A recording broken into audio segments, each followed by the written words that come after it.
Ibu dan kakak ipar saya meminjam motor PCX seharga 80 juta rupiah milik saya untuk pergi ke sebuah acara, lalu mengatakan motor itu hilang. Ibu mertua saya dengan santai tertawa.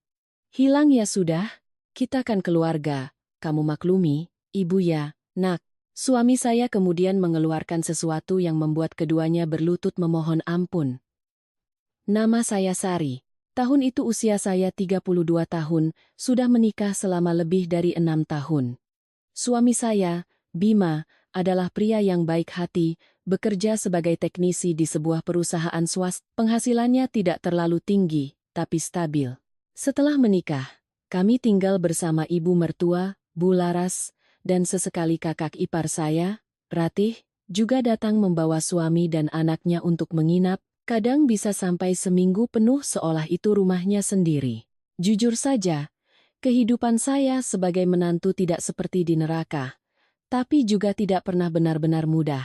Bu Laras adalah tipe orang yang di mulut selalu berkata menyayangi menantu seperti anak kandung, tapi begitu menyangkut kepentingan pribadi, beliau langsung membedakan dengan jelas mana anak kandungnya dan mana orang luar. Sementara itu, Mbak Ratih, yang usianya 6 tahun lebih tua dari saya, memiliki sifat manja dan sangat menjaga gengsi. Kemanapun pergi, pakaian, tas, dan kendaraannya harus terlihat mewah, meskipun kondisi keuangan keluarganya pas-pasan. Saat itu, di rumah kami ada 2 motor. Satu motor bebek tua yang dibeli Bima saat masih lajang, mesinnya sudah lemah dan joknya sudah pudar, tapi masih bisa dipakai untuk ke pasar atau jarak dekat.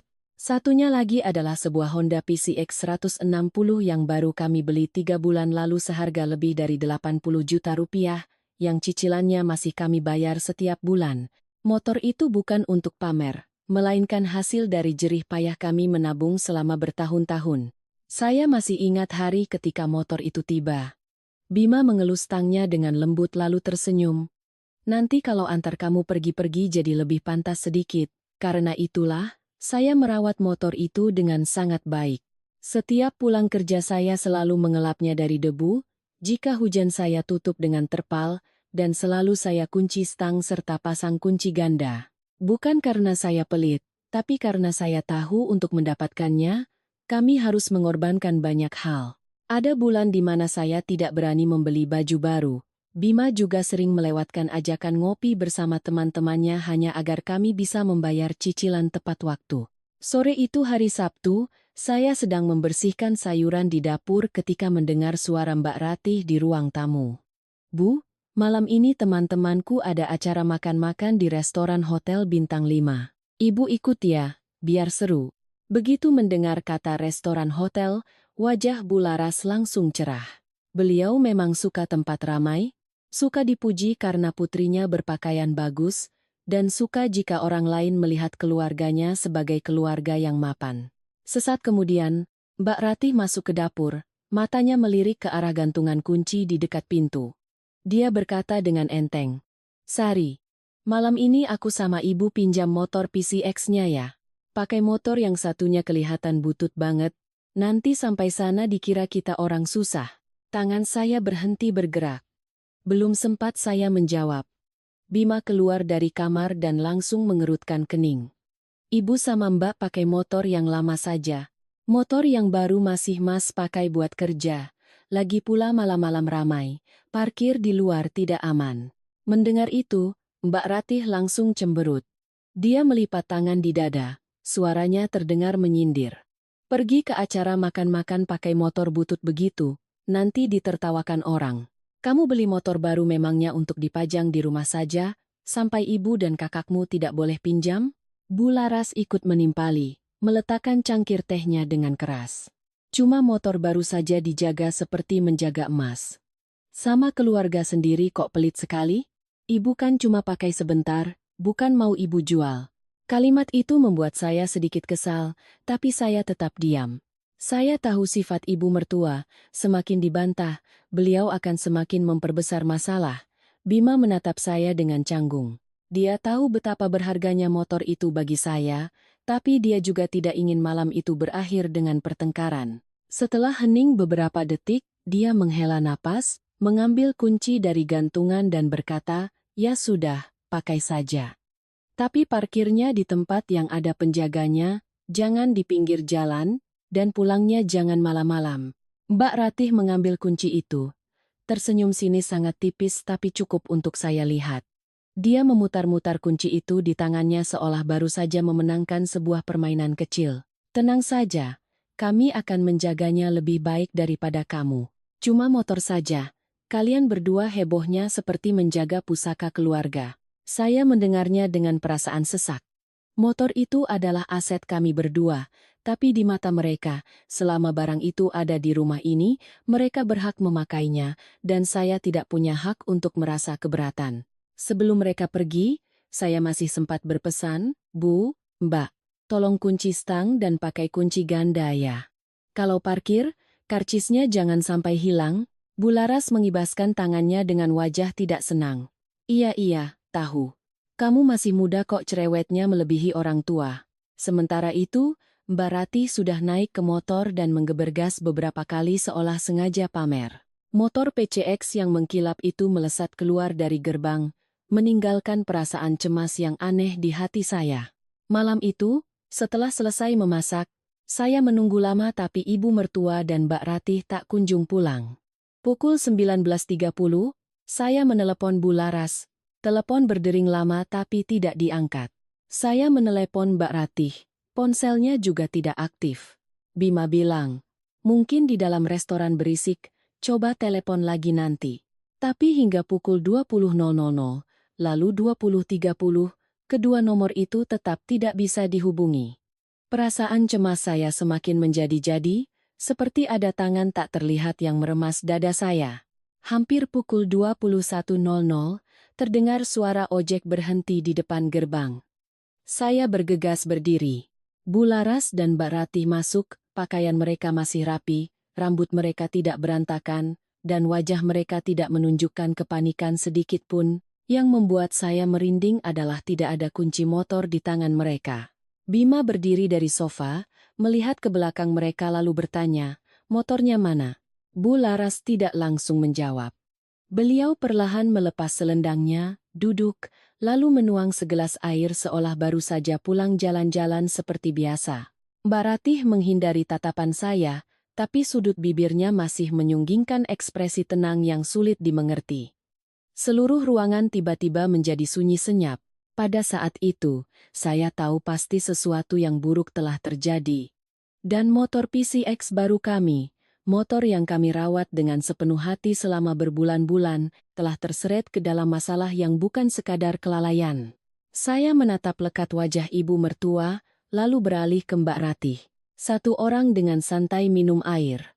Satu lagi dengan tenang menarik kursi dan merapikan rambutnya, seolah mereka baru saja pulang dari pesta, bukan baru saja menghilangkan motor seharga lebih dari 80 juta rupiah milik kami. Pada saat itu, saya tiba-tiba teringat tahun-tahun awal saya menjadi menantu. Setiap kali keluarga suami berbuat salah, sekecil apapun, kalimat pertama yang selalu mereka katakan adalah, kita kan keluarga. Jangan dipermasalahkan. Saya dulu selalu mengalah, berpikir jika saya lebih lunak, rumah akan damai. Tapi semakin saya mengalah, mereka semakin menganggap diamnya saya sebagai kewajiban. Bima berdiri kaku di tengah ruang tamu, suaranya serak. Ibu bilang apa? Motornya hilang itu bagaimana? Bu Laras meletakkan gelasnya, menghela napas sangat ringan lalu berkata dengan enteng, tadi ibu sama Ratih makan, parkir motor di depan restoran, waktu keluar sudah tidak ada lagi, mungkin ada yang mencurinya.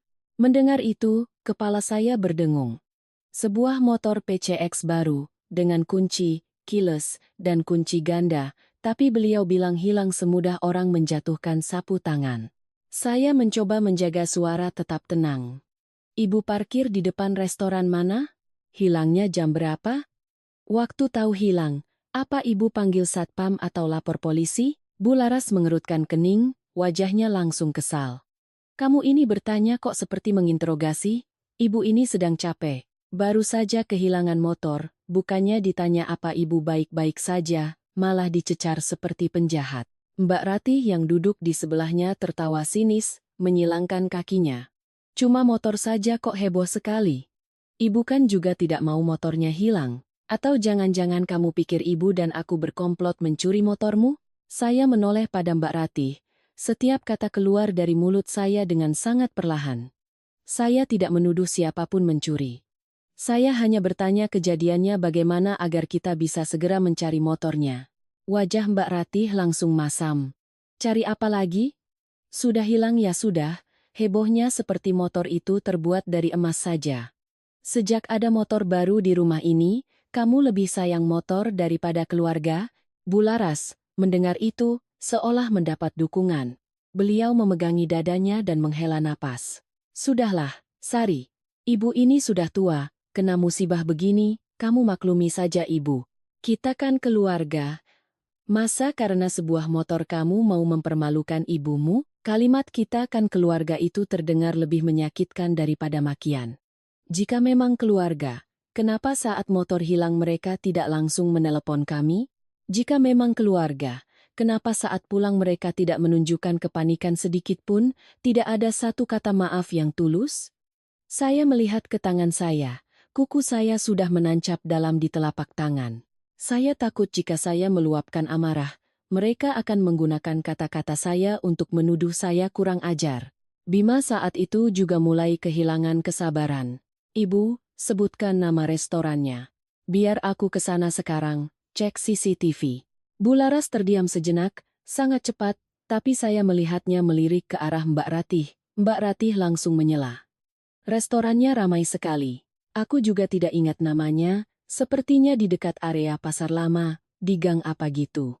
Bima mengerutkan kening. Makan di restoran hotel tapi tidak ingat namanya? Mbak Ratih, karena ditanya telah, langsung naik pitam. Aku kan sedang panik, Mas, kenapa malah disudutkan begini? Motornya sudah hilang, kalau mau cari ya besok saja, kenapa sekarang ditanya-tanya terus? Mendengar kata pasar lama, hati saya semakin berat. Saya tahu area itu, banyak gang kecil, tempatnya semrawut. Tapi jika memang pergi ke pesta seperti yang dikatakan Mbak Ratih, kenapa parkir motor sembarangan sampai bisa hilang? Saya bertanya lagi. Lalu, remote keyless-nya mana, Mbak? Mbak Ratih merogoh tasnya dan menunjukkan remote itu. Ini, masih ada. Memangnya kenapa? Saya menatap remote itu, punggung saya tiba-tiba terasa dingin. Motor dengan sistem keyless, remote masih ada, kunci ganda juga saya simpan di bagasi. Jika tidak ada yang sengaja menyerahkannya, bagaimana bisa motor itu hilang? Saya berkata langsung, motor dengan sistem keyless tidak mudah dicuri seperti motor biasa. Kalau memang hilang, pasti ada rekaman CCTV, ada satpam, ada saksi. Kita lapor polisi sekarang juga. Begitu mendengar kata lapor polisi, wajah Bu Laras berubah. Entah marah atau takut. Beliau memukul meja. Kamu mau membuat keributan supaya semua orang tahu ibu mertuamu menghilangkan motor? Kamu mau ibu malu sama tetangga? Mbak Ratih juga ikut berdiri. Mbak ini mengerikan sekali, sih. Masalah keluarga kok suka sekali bawa-bawa polisi. Mbak mau memaksa ibu diperiksa di kantor polisi seperti kriminal? Saya tidak langsung menjawab. Saya hanya menatap mereka berdua. Pihak yang kehilangan barang seharusnya paling panik dan mencari solusi, tapi mereka justru paling takut jika dilaporkan ke polisi, takut malu, takut ditanya detail. Reaksi itulah yang membuat saya yakin ada sesuatu yang tidak beres. Rumah tiba-tiba menjadi hening hingga saya bisa mendengar detak jam dinding. Setiap detiknya seperti memukul hati saya dengan satu pertanyaan. Di mana sebenarnya motor itu? Bima mengeluarkan ponselnya, menelepon seorang teman yang bekerja di bengkel, menanyakan kemungkinan motor hilang sementara remote masih ada. Wajahnya semakin muram. Setelah menutup telepon, dia menatap ibu dan kakaknya. Temanku bilang, motor secanggih itu tidak mungkin hilang kalau remote-nya masih di sini. Kecuali ada yang sengaja menyerahkan motornya pada orang lain, atau motornya diangkut pakai mobil bak. Bu Laras langsung berteriak. Maksudmu ibu dan kakakmu ini berbohong? Bima tidak menjawab, hanya menatap ibunya dalam diam. Keheningan itu terasa lebih berat daripada semua tuduhan. Mbak Ratih, melihat situasi semakin tegang, beralih menyerang saya. Ini semua juga gara-gara kamu. Kalau dari awal kamu ikhlas meminjamkannya, tidak akan ada yang kesal. Mukamu masam terus seperti menjaga harta karun, makanya sial. Saya tertawa, tawa yang sangat getir.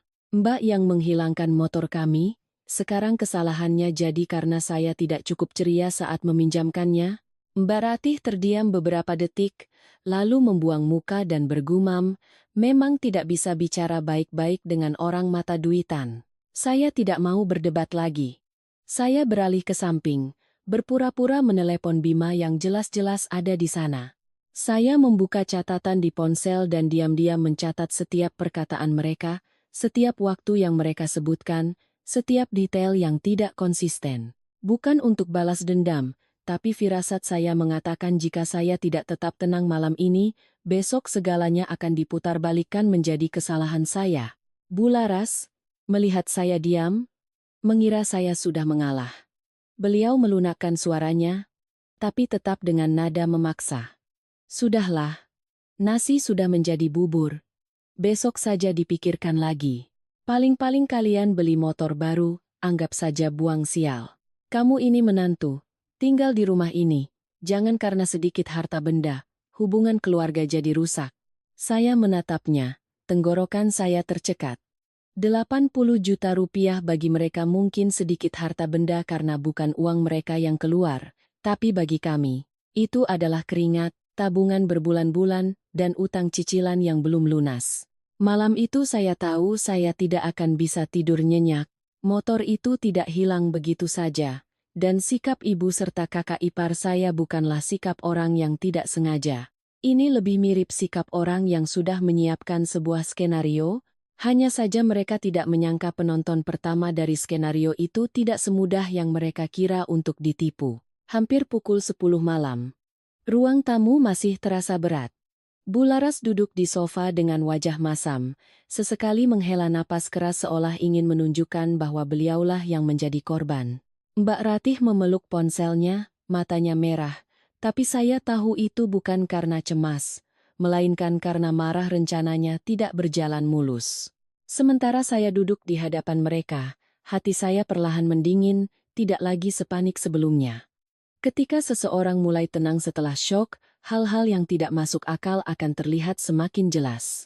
Bima berdiri di dekat jendela, terdiam cukup lama. Dia bukan tipe pria yang suka meninggikan suara. Sejak menikah, saya jarang melihatnya marah, tapi semakin dia diam, semakin sulit ditebak. Bu Laras mungkin menyadari itu, jadi beliau yang memulai pembicaraan. Beliau menoleh pada putranya. Bima, lihat istrimu itu. Ibu dan kakakmu ini kena musibah, sudah sedih sekali. Tapi dia malah terus bertanya seolah kami ini penjahat. Ibu sudah tua, diinterogasi menantu sendiri di rumah ini? Apa menurutmu itu pantas? Mbak Ratih langsung menimpali, menyeka sudut matanya meskipun saya tidak melihat ada air mata. Aku kan cuma lalai, tapi Mbak Sari membuatnya seolah-olah aku melakukan kejahatan besar. Mas Bima, coba pikir, siapa sih yang mau motornya hilang? Aku juga takut, tapi dia terus menatapku seolah aku yang menjual motor itu. Sambil berkata begitu, suaranya dibuat serak, menunduk, memainkan peran sebagai korban dengan sangat baik. Jika orang luar yang melihat, mungkin akan berpikir sayalah yang keterlaluan.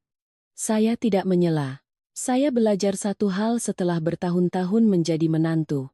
Saat orang sedang sibuk bersandiwara, biarkan saja mereka bicara sampai selesai. Semakin banyak bicara, semakin banyak celah yang mereka tunjukkan. Bima menoleh pada saya hanya menggeleng pelan, memberinya isyarat untuk terus mendengarkan. Saya tidak ingin ini berubah menjadi pertengkaran tiga arah. Karena motor itu hilang atau tidak, cukup dengan pemeriksaan yang benar, semuanya akan jelas. Setelah ibu dan kakaknya selesai, Bima menarik kursi dan duduk. Dia tidak bertanya siapa yang benar atau salah, tidak juga memarahi saya. Dia hanya menatap lurus pada Bu Laras dan Mbak Ratih, suaranya anehnya tenang. Aku tanya sekali lagi biar jelas. Motornya hilang di mana? Jam berapa? Pertanyaan singkat itu membuat keduanya terdiam. Bu Laras tergagap. Waktu. Waktu ibu dan kakakmu selesai makan, sekitar jam 7 lebih, Mbak Ratih langsung menyela. Bukan, sepertinya hampir jam 8. Waktu itu sudah gelap, tempatnya ramai, mana aku ingat persis. Bima mengangguk sangat pelan. Restorannya di daerah mana? Bu Laras menjawab cepat, dekat pasar lama. Tapi Mbak Ratih berkata lain, tidak persis di pasar, harus masuk gang lagi. Bima menatap kakaknya. Nama restorannya? Mbak Ratih menggigit bibir, matanya bergerak gelisah. Aku tidak perhatikan. Temanku yang pesan tempat, aku hanya ikut saja. Bima bertanya lagi, teman yang mana? Kali ini Mbak Ratih benar-benar diam. Bu Laras buru-buru membentak, kenapa kamu bertanya detail sekali? Hilang ya sudah hilang, bertanya nama restoran dan nama teman untuk apa? Bima tidak menjawab. Dia mengeluarkan ponsel dari sakunya, membuka kunci layar. Saya melihat gerakannya, tiba-tiba merasa aneh. Dia tidak terlihat seperti akan menelepon seseorang atau mencari nomor polisi. Dia membuka sebuah aplikasi yang belum pernah saya perhatikan sebelumnya. Di layar muncul sebuah peta dengan satu titik biru yang diam. Mata Bima menggelap, tapi suaranya tetap datar. Waktu baru beli motor, aku pasang GPS tracker kecil di dalam bagasi. Bukan untuk memata-matai, tapi karena motor baru dan di kompleks kita sering ada maling. Seluruh tubuh saya membeku. Saya sama sekali tidak tahu tentang itu. Tapi detik berikutnya, saya melihat wajah Mbak Ratih berubah warna. Bu Laras juga duduk tegak. Tangannya yang berada di pangkuan tiba-tiba meremas ujung bajunya. Bima meletakkan ponsel di atas meja, memutar layarnya ke arah kami. Di peta, lokasi terakhir motor itu bukanlah di sebuah restoran mewah, melainkan di sebuah gang sempit di dekat area pasar lama, cukup jauh dari jalan utama. Saya tahu area itu, siang hari saja sudah semrawut, malam hari lebih rumit lagi. Di sekitarnya ada beberapa pegadaian, bengkel, dan tempat jual beli barang bekas. Saya menatap titik biru di layar, tenggorokan saya kering. Jika motor itu benar-benar dicuri, bisa saja dibawa kemana-mana. Tapi kenapa berhenti tepat di area itu? Kenapa ibu dan kakak ipar saya begitu pucat saat mendengar kata GPS? Bu Laras langsung membuang muka, menghindari layar. Mbak Ratih mengambil gelas air, tapi tangannya gemetar hingga airnya tumpah. Keheningan yang sangat berbeda menyelimuti ruangan. Tidak ada lagi omelan. Tidak ada lagi kalimat kita kan keluarga. Yang ada hanya suara napas seseorang yang terdengar terengah-engah. Bima menatap ibu dan kakaknya. Dia tidak berteriak, tidak memukul meja, tidak menggunakan kata-kata kasar. Tapi justru ketenangannya itulah yang membuat orang takut. Dia bertanya, ibu bilang motornya hilang di depan restoran. Lalu kenapa GPS menunjukkan motornya ada di gang dekat Pegadaian? Bu Laras tergagap. Mungkin pencurinya yang bawa ke sana. Mbak Ratih langsung mengangguk seolah menemukan penyelamat. Iya, benar. Pasti pencurinya yang bawa ke sana. Kenapa Mas tanya aku? Bima menatap kakaknya cukup lama, lalu berkata perlahan. Kalau memang dicuri, kenapa sejak tahu hilang kamu tidak mau lapor polisi? Kenapa tidak ingat nama restorannya? Kenapa sekarang motornya hilang tapi remote-nya masih ada di tasmu? Mbak Ratih membuka mulut hendak membantah, tapi tidak ada kata yang keluar. Bu Laras kembali memegangi dadanya, suaranya melemah. Bima, sudah, jangan paksa ibu lagi, kepala ibu pusing sekali. Kali ini Bima tidak menghampiri ibunya seperti biasa. Dia hanya duduk diam, tatapannya tidak goyah. Saya menatap suami saya. Hati saya campur aduk antara sakit dan lega. Sakit karena motor yang kami sayangi mungkin telah dibawa entah kemana oleh keluarga sendiri. Lega karena setidaknya kali ini, Bima tidak menyuruh saya mengalah, tidak menggunakan kata keluarga untuk membungkam saya. Dia berdiri, mengambil ponselnya. Suaranya mendingin.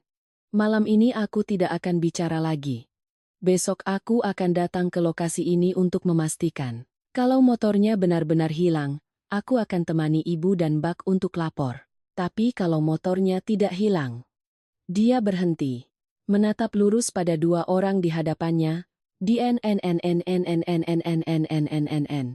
Masalah ini belum selesai. Bu Laras menunduk, Bibirnya bergetar. Mbak Rati membuang muka, pura-pura melihat ke halaman, tapi saya melihat dengan jelas tangannya mencengkeram erat tepi kursi. Dan saya, berdiri di tengah ruang tamu yang akrab ini, tiba-tiba merasa tempat ini begitu dingin. GPS kecil di dalam bagasi itu seperti lampu yang baru saja dinyalakan di tengah kegelapan, menyorot bayangan-bayangan yang selama ini saya coba yakinkan pada diri sendiri tidak ada. Keesokan paginya, saya bangun sangat awal meskipun semalam nyaris tidak tidur. Setiap kali memejamkan mata, di kepala saya muncul titik biru yang diam di gang dekat pasar lama, lalu muncul wajah pucat ibu mertua dan tangan gemetar Mbak Ratih. Orang bilang malam yang panjang penuh dengan mimpi, tapi bagi saya, malam itu terasa panjang karena saya tahu saat fajar tiba, kebohongan tentang motor hilang itu tidak akan bisa disembunyikan lagi. Bima sudah berganti pakaian sejak pukul 6 lebih. Dia tidak sarapan, hanya minum setengah gelas air lalu mengambil kunci motor tua dan berjalan keluar. Saya mengikutinya, bertanya pelan, "Aku ikut, ya?" Dia menatap saya sejenak, matanya terlihat lelah tapi tatapannya mantap. "Kamu di rumah saja. Aku pergi sendiri," lebih mudah bertanya. "Nanti apapun hasilnya, aku langsung telepon." Setelah itu, dia menoleh pada ibu dan kakaknya yang duduk di ruang tamu. "Aku pergi cari motor. Ibu dan Mbak tunggu di rumah." Bularas tidak berani menatap langsung mata putranya. Beliau hanya bergumam, Tangannya terus memutar tasbih, meskipun seingat saya belum pernah melihatnya sehusyuk itu. Mbah Ratih mencoba bersikap normal, tapi sejak pagi dia sudah 3 kali mengganti air di gelasnya tanpa meminumnya setetes pun. Dia terus-menerus mengambil ponsel lalu meletakkannya lagi, seolah ingin menelepon seseorang tapi takut ketahuan. Begitu gerbang tertutup di belakang Bima, rumah langsung diselimuti keheningan yang menyesakkan. Saya masuk ke dapur untuk mencuci beberapa piring sisa semalam, tapi tangan saya licin dan terus tergelincir.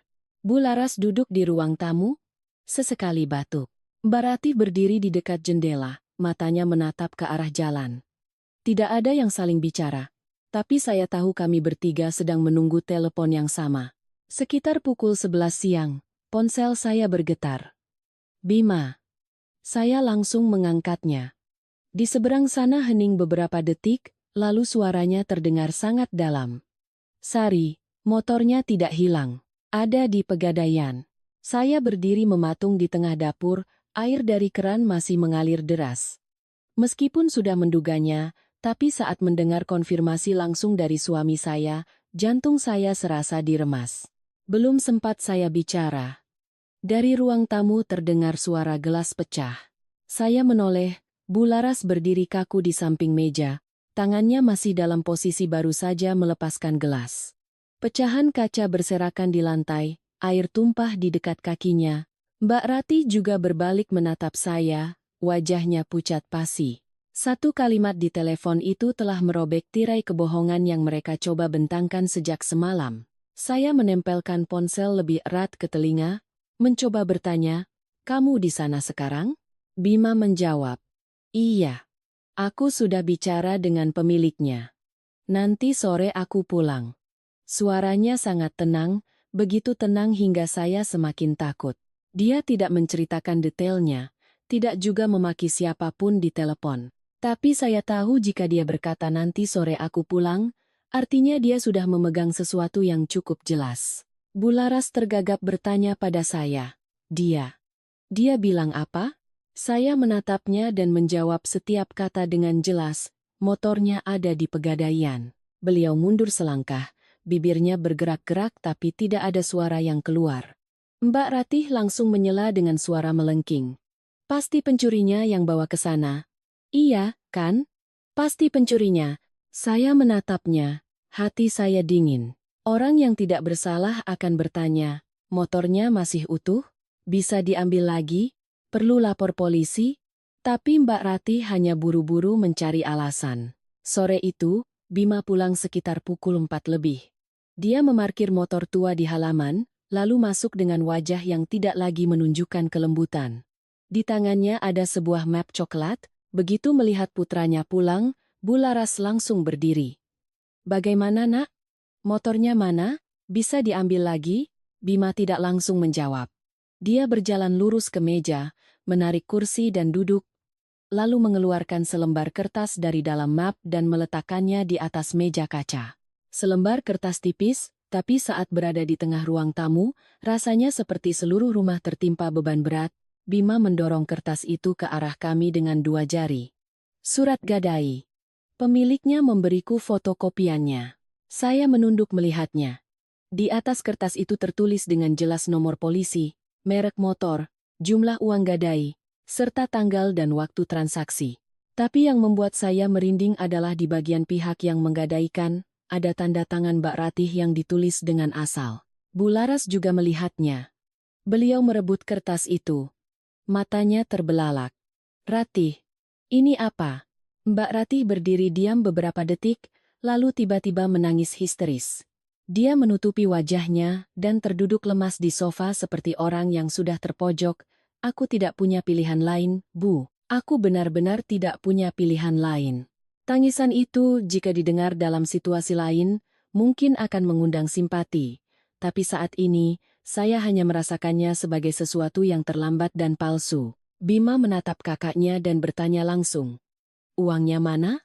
Hanya 2 kata. Tapi seperti pisau yang memotong semua ratapan. Tangisan Mbak Ratih tercekat.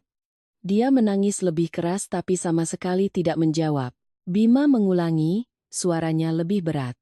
Aku tanya, uang hasil gadai motor itu mana? Mbak Ratih menunduk dalam-dalam, kedua tangannya meremas ujung bajunya. Keheningannya adalah jawaban yang paling jelas. Bu Laras mulai benar-benar panik. Beliau mencengkeram bahu Ratih dan mengguncangnya. Jawab, Ratih, uangnya mana? Kamu gadaikan motor adikmu untuk apa? Kamu bilang pada ibu hanya tanda tangan sebagai saksi. Kalimat itu membuat saya mengangkat kepala. Tanda tangan sebagai saksi? Saya menatap Bu Laras. Jadi ibu tahu motor ini akan digadaikan? Bu Laras terdiam, wajahnya pucat pasi. Beliau baru saja secara tidak sengaja membuka celah yang bahkan beliau sendiri tidak sadari. Suasana di ruang tamu tidak lagi tegang, melainkan penuh ketakutan. Takut karena kebenaran sudah tertulis hitam di atas putih, takut karena tidak ada lagi yang bisa bersembunyi di balik kata hilang. Mbak Ratih masih menangis, Bu Laras gemetar, sementara Bima duduk di hadapan mereka, matanya merah, karena kurang tidur, tapi sedingin es. Dia berkata perlahan, sejak semalam, Ibu dan Mbak punya banyak kesempatan untuk jujur. Tapi kalian memilih untuk berbohong. Saya berdiri di samping suami saya, hati saya campur aduk antara sakit dan marah. Motor bisa ditebus, uang bisa dicari lagi, tapi perasaan dianggap bodoh oleh keluarga sendiri tidak mudah untuk ditelan. Saya menatap Mbak Ratih dan bertanya pelan, apa Mbak butuh uang sampai harus menggadaikan motor kami lalu pulang dan bilang motornya hilang? Mbak Ratih mengangkat kepala menatap saya, matanya merah, bibirnya bergetar. Dia sepertinya ingin mengatakan sesuatu tapi menelannya kembali. Bima mengetukkan jarinya pelan di atas surat gadai. Kamu tidak mungkin merencanakan ini sendirian. Katakan. Siapa di belakangmu? Mbak Ratih langsung terdiam. Bu Laras juga menoleh pada putrinya, kebingungannya semakin jelas. Dan pada saat itulah saya mengerti, di balik motor yang digadaikan ini, bukan hanya ada keserakahan seorang kakak ipar. Ada sebuah lubang yang lebih dalam yang sedang menunggu untuk dibuka, dan seluruh rumah ini telah terseret ke tepiannya tanpa kami sadari. Mbak Ratih menunduk dalam-dalam untuk waktu yang lama. Tangisannya perlahan mereda, bukan lagi isak tangis yang sengaja dibuat untuk mencari simpati, melainkan seperti napas yang tertahan di tenggorokan. Bu Laras berdiri di samping putrinya, satu tangannya masih menggenggam erat surat gadai itu, tangan lainnya gemetar diletakkan di bahu Ratih. Beliau bertanya dengan suara yang sudah parau, jawab, Nak, sebenarnya ada apa? Kamu gadaikan motor adikmu untuk apa?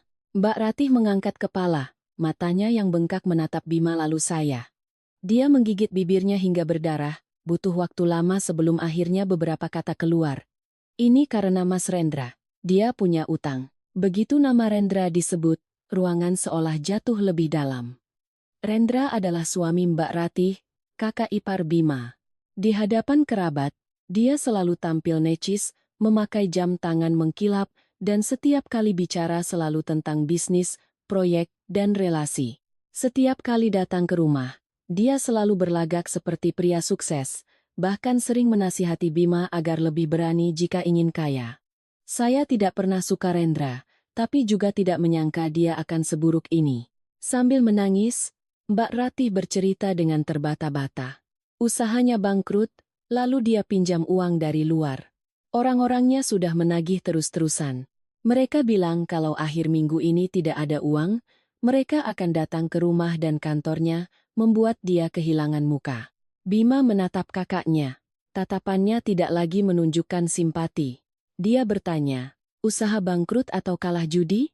Mbak Ratih terperanjat, wajahnya pucat pasi. Bu Laras berbalik pada putranya. Judi? Apa maksudmu? Rendra bilang pada ibu modal usahanya sedang macet. Bima tertawa sangat pelan, tawa yang terdengar lebih dingin dari keheningan. Ibu percaya, seorang pria yang beberapa bulan ini tidak punya proyek apapun, mobilnya sewaan, jam tangannya cicilan, dan setiap malam kumpul-kumpul minum. Ibu masih percaya dia macet modal usaha? Bu Laras membuka mulut tapi tidak bisa berkata apa-apa. Mungkin di dalam hatinya beliau juga pernah curiga, hanya saja beliau tidak mau percaya bahwa menantu yang sering beliau banggakan di hadapan kerabat ternyata adalah seorang penipu. Mbak Ratih menutupi wajahnya, suaranya gemetar. Dia bilang hanya pinjam sementara. Dia bilang gadaikan motornya beberapa hari, pakai uangnya untuk bayar dulu, nanti akan langsung ditebus. Dia bilang sarikan adik ipar, kita kan keluarga, pasti tidak akan memperbesar masalah.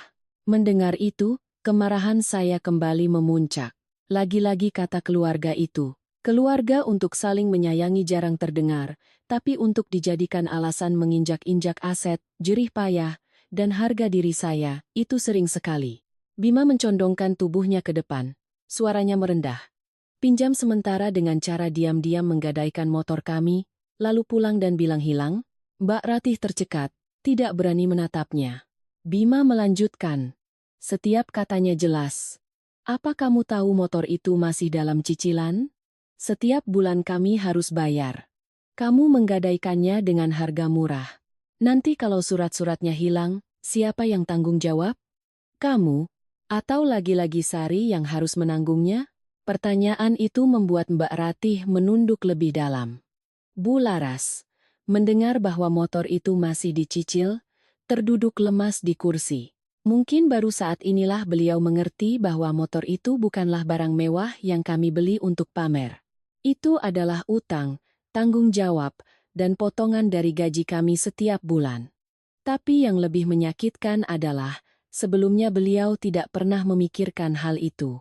Di matanya, selama putrinya butuh, apapun milik putra dan menantunya bisa dijadikan jaminan. Bima terdiam beberapa detik, lalu mengeluarkan ponselnya dan membuka sebuah percakapan.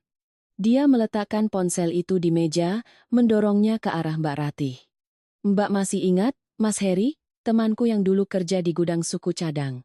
Mbak Ratih mengangkat kepala, kebingungan terlihat jelas di wajahnya. Bima melanjutkan, Rendra pernah pinjam uang 50 juta darinya, katanya untuk modal impor barang elektronik, setelah itu menghilang. Mas Heri datang padaku untuk bertanya, barulah aku tahu kakak iparku punya utang di luar. Aku sudah kirim pesan padamu, sudah bilang kamu harus hati-hati. Kamu jawab apa waktu itu? Ingat? Wajah Mbak Ratih putih pucat. Bima membuka percakapan lama itu. Di layar, tulisan Mbak Ratih terlihat jelas. Ini urusan rumah tanggaku, kamu jangan ikut campur. Apapun yang Rendra lakukan, dia suamiku, bukan urusanmu untuk menasihati. Saya melihat pesan itu dan merasa merinding. Ternyata Bima sudah tahu Rendra bermasalah sejak lama. Dia sudah pernah memperingatkan, hanya saja Mbak Ratih memilih untuk menutup telinga, dan Bu Laras memilih untuk percaya pada putrinya. Bu Laras menoleh pada Ratih, suaranya gemetar. Kamu sudah tahu dia punya utang sejak dulu, tapi kamu masih membiarkan ibu memberikan uang? Mbak Ratih menangis lebih keras. Aku kira itu yang terakhir, Bu. Dia berlutut memohon padaku, bilang kalau tidak dibantu dia bisa mati. Sebagai istri, apa aku bisa diam saja? Bularas memegangi dadanya, air mata mengalir. Lalu bagaimana dengan tabungan ibu? 200 juta rupiah yang ibu simpan untuk hari tua? Kamu bilang pinjam untuk buka toko, itu juga kamu berikan padanya semua, kan? Mbak Ratih tidak menjawab, tapi keheningannya sudah cukup kejam. Bularas bersandar lemas di kursi seperti orang yang kehabisan tenaga. Saya menatapnya, untuk pertama kalinya melihat kesombongan di wajahnya hancur menjadi kebingungan dan rasa sakit yang nyata. Beliau pernah membela Ratih, pernah menyalahkan saya pelit, pernah tertawa saat motor hilang. Tapi sekarang, beliaulah yang menyadari bahwa beliau tidak hanya kehilangan uang, tapi juga telah ditipu oleh putrinya sendiri ke dalam perangkap yang disiapkan menantunya. Saya bertanya pada Mbak Ratih. Suara saya rendah tapi tidak bisa menyembunyikan kemarahan. Jadi motor itu digadaikan berapa? Mbak Ratih berbisik, 30 juta. Saya pikir saya salah dengar. Sebuah motor seharga lebih dari 80 juta rupiah, baru dibeli 3 bulan, digadaikan dengan harga kurang dari setengahnya hanya untuk utang seorang pria penjudi. Saya menatap Bima. Melihat rahangnya mengeras. Dia tidak berteriak. Tapi urat-urat di tangannya yang berada di atas meja terlihat jelas. Bima berdiri, berjalan beberapa langkah lalu berbalik. Kamu pikir aku marah karena 30 juta? Bukan. Aku marah karena kamu tahu itu salah tapi tetap melakukannya. Kamu tahu Rendra punya banyak utang, tahu dia pernah menipu temanku, tahu ibu sudah memberikan semua tabungannya, tapi kamu masih menyeret seluruh keluarga untuk menyelamatkan orang yang tidak pantas diselamatkan. Mbak Ratih meraung. Kamu tidak mengerti. Kalau penagih utang itu datang, rumah tanggaku bisa hancur. Bima menatapnya dengan dingin. Dan agar rumah tanggamu tidak hancur, kamu gadaikan rumah tanggaku? Kalimat itu seperti tamparan yang mendarat telak di ruangan itu. Mbak Ratih terdiam. Bularas menunduk bahunya berguncang. Saya berdiri di samping Bima, hati saya berat. Saya tidak merasa puas melihat mereka hancur seperti ini. Saya hanya merasa sedih karena sebuah keluarga bisa dihancurkan bukan hanya oleh seorang penjudi, tapi juga oleh perlindungan buta dari orang-orang yang terus menggunakan nama keluarga untuk membenarkan kesalahan. Tapi kemudian, Bima tiba-tiba kembali ke meja, membuka map yang dia bawa. Dia mengeluarkan beberapa lembar kertas lagi, meletakkannya di samping surat gadai. Begitu melihatnya, Mbak Ratih terperanjat. Bularas mengangkat kepala, suaranya panik. Ada apa lagi?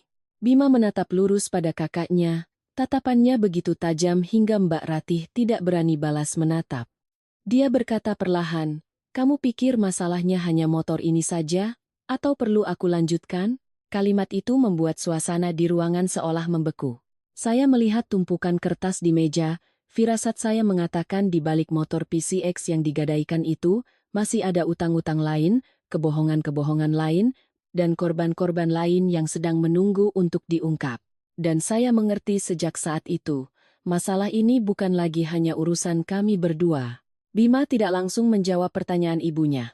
Dia menarik kursi, meletakkan laptop di atas meja, lalu membukanya. Cahaya kebiruan dari layar menimpa wajahnya, membuat raut wajahnya yang biasanya lembut menjadi anehnya keras. Saya berdiri di sampingnya, tanpa sadar meremas ujung baju. Entah mengapa, melihat cara Bima yang tenang membuka setiap folder dan file, saya merasa dia telah mempersiapkan momen ini bukan sejak kemarin, melainkan sudah lebih lama dari itu. Mbak Ratih masih duduk membeku, tapi matanya mulai menunjukkan kepanikan. Bularas terus menatap tumpukan kertas di meja, bergumam, tidak mungkin, tidak mungkin. Bima memutar layar laptop ke arah kami, Hesa. Di layar, ada sebuah daftar yang dibuat dengan sangat rapi. Nama, jumlah uang, tanggal pinjaman, alasan, perantara, dan aset yang Baru membaca beberapa baris pertama, punggung saya sudah terasa dingin. Baris pertama adalah nama Bibi Bima. Di sampingnya tertulis pinjam sertifikat hak milik, SHM. Utang bank 350 juta rupiah. Alasan, modal usaha toko perabotan. Baris kedua, paman dari pihak ayah, pinjaman 180 juta rupiah.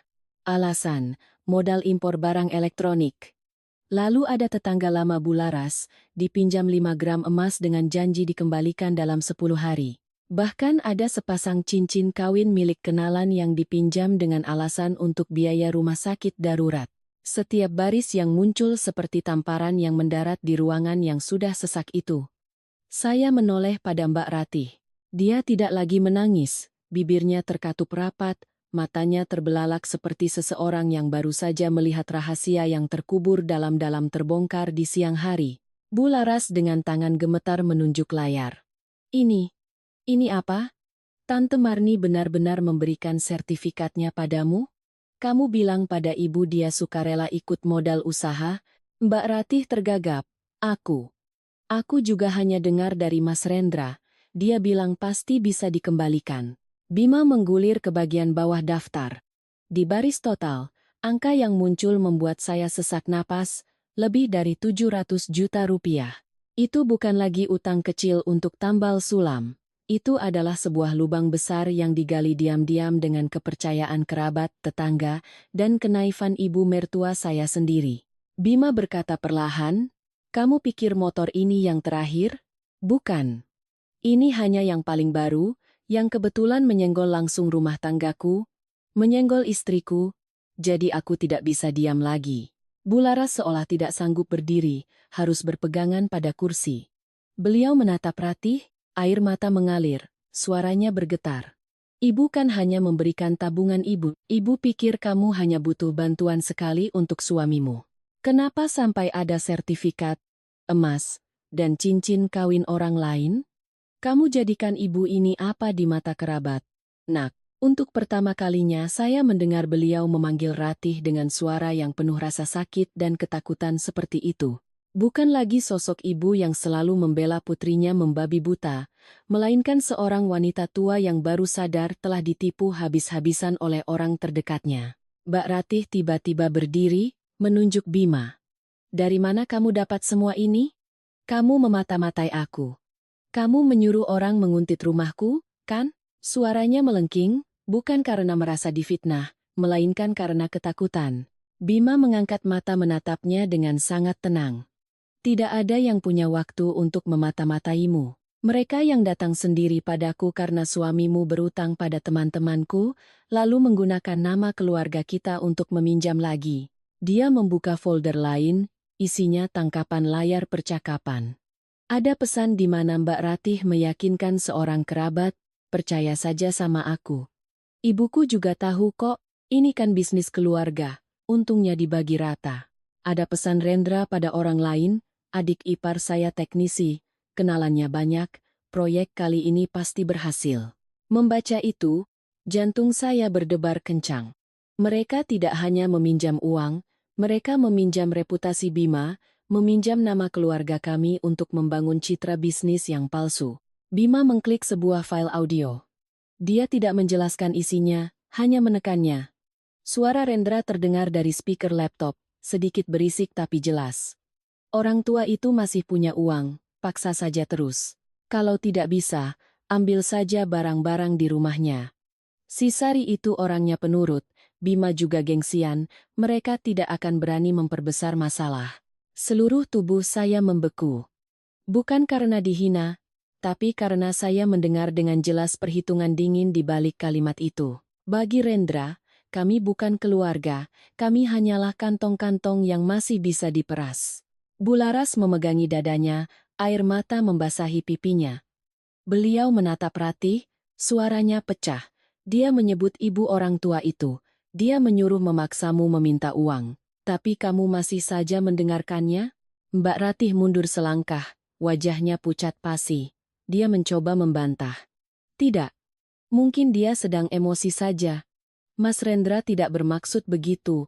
Bima menepuk meja pelan. Tidak keras tapi cukup untuk membuat kakaknya terdiam. "Sampai sekarang kamu masih membelanya? Kamu membelanya, lalu membiarkan ibu memohon pada kerabat, membiarkan kami kehilangan motor, dan membiarkan penagih utang datang ke rumah. Kamu mau membelanya sampai kapan?" Tidak ada yang menjawab. Ruangan itu begitu sunyi hingga saya bisa mendengar napas Bularas yang tersengal-sengal. Saya melihat layar, melihat nama-nama yang akrab di daftar itu, hati saya terasa berat. Mereka semua adalah orang yang pernah dekat dengan keluarga ini, pernah makan bersama, minum teh bersama, saling memanggil saudara. Tapi hanya dalam beberapa bulan, kepercayaan mereka digadaikan, tidak ada bedanya dengan motor PCX kami.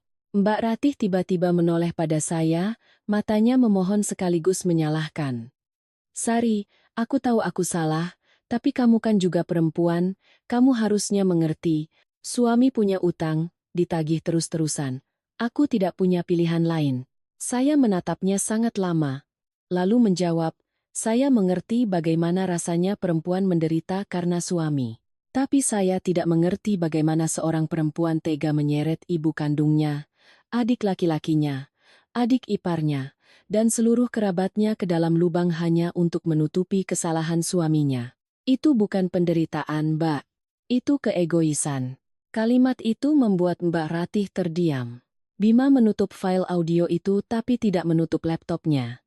Dia menatap lurus pada ibu dan kakaknya, suaranya pelan tapi tegas. Mulai saat ini, jangan ada lagi yang bilang ini masalah sepele. Jangan ada lagi yang menggunakan kata keluarga untuk membungkam Sari. Motor itu hanya sebagian kecil. Di belakangnya ada utang lebih dari 700 juta, ada sertifikat kerabat, ada emas kawin orang lain, dan nama baik seluruh keluarga ini. Bu Laras menangis terseduh-seduh. Beliau tidak lagi berteriak atau bersandiwara, melainkan tangisan yang tertahan. Kedua tangannya menutupi wajahnya yang gemetar. Sementara Mbak Ratih berdiri di tengah ruangan, untuk pertama kalinya tidak menemukan satu kata pun untuk membantah. Suasana tidak lagi sekadar marah, melainkan telah berubah menjadi ketakutan yang nyata. Ketakutan saat seseorang sadar semua kebohongannya telah dikupas lapis demi lapis, tidak ada lagi tempat untuk bersembunyi. Isak tangis, Bularas belum juga reda, ketika dari luar gerbang tiba-tiba terdengar suara motor berhenti dengan desitan rem yang keras.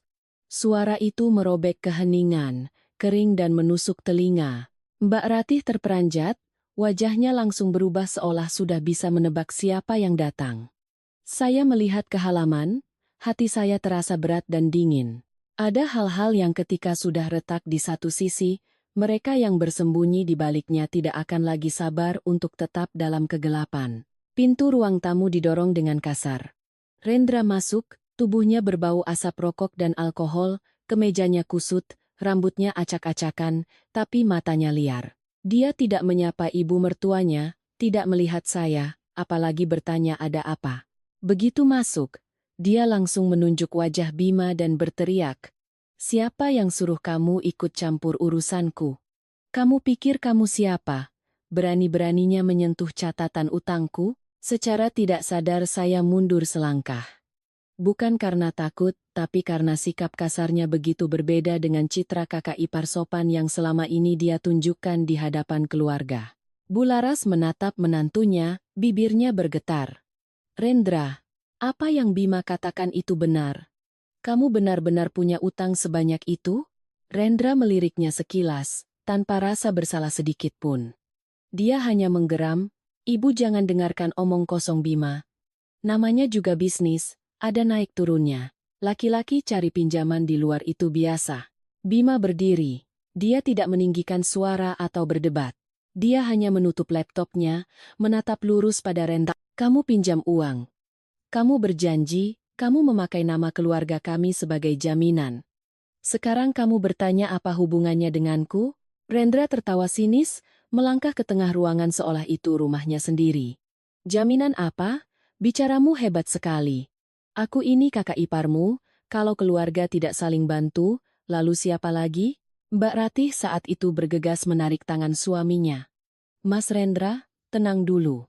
Belum selesai dia bicara, Rendra berbalik dan membentak istrinya. "Kamu diam. Bodoh sekali kamu ini, cuma urusan motor saja tidak bisa kamu bereskan. Sudah kubilang, pulang ke rumah bilang saja hilang, menangis beberapa hari juga selesai masalahnya. Ini malah sampai ketahuan." Kalimat itu jatuh seperti petir. Mbak Ratih membeku, tangannya terlepas dari lengan suaminya. Bularas terduduk kaku di kursi, matanya terbelalak seolah baru saja ditampar dengan keras. Saya menatap Rendra, tiba-tiba segalanya menjadi sangat jelas dan menyakitkan. Dia sama sekali tidak menyesal telah menyeret istri, ibu mertua, dan seluruh keluarga ini ke dalam masalah. Dia hanya marah karena rencananya terbongkar terlalu cepat. Di matanya, motor kami, uang pensiun ibu mertua, sertifikat bibi, emas kawin tetangga. Semuanya hanyalah alat yang bisa digunakan untuk membiayai gaya hidupnya. Yang paling menakutkan bukanlah orang yang berutang, melainkan orang yang berutang tapi merasa seluruh dunia wajib menyelamatkannya. Bima mengambil selembar kertas lagi dari mapnya, meletakkannya tepat di hadapan Rendra. Lihat ini baik-baik. Surat utang 150 juta, pemberi pinjamannya Mas Heri, temanku. Di sini ada tanda tanganmu, ada juga pesanmu yang berjanji akan lunas dalam 10 hari. Sudah lewat hampir 2 bulan. Rendra melihat kertas itu, matanya sempat terdiam, tapi sedetik kemudian dia kembali tertawa congkak. Terus kenapa? Aku pinjam, ya aku yang bayar. Kalau belum hari ini ya besok. Kamu mau menakut-nakuti siapa dengan kertas ini? Bima menjawab cepat, suaranya lebih tajam. Kamu pinjam ya kamu yang bayar.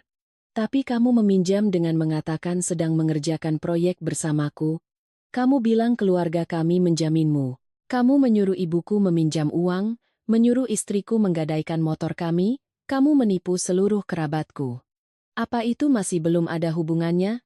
Rendra menyipitkan mata menatap Bima. Wajahnya tidak lagi menunjukkan kepura-puraan, hanya kebrutalan yang telanjang.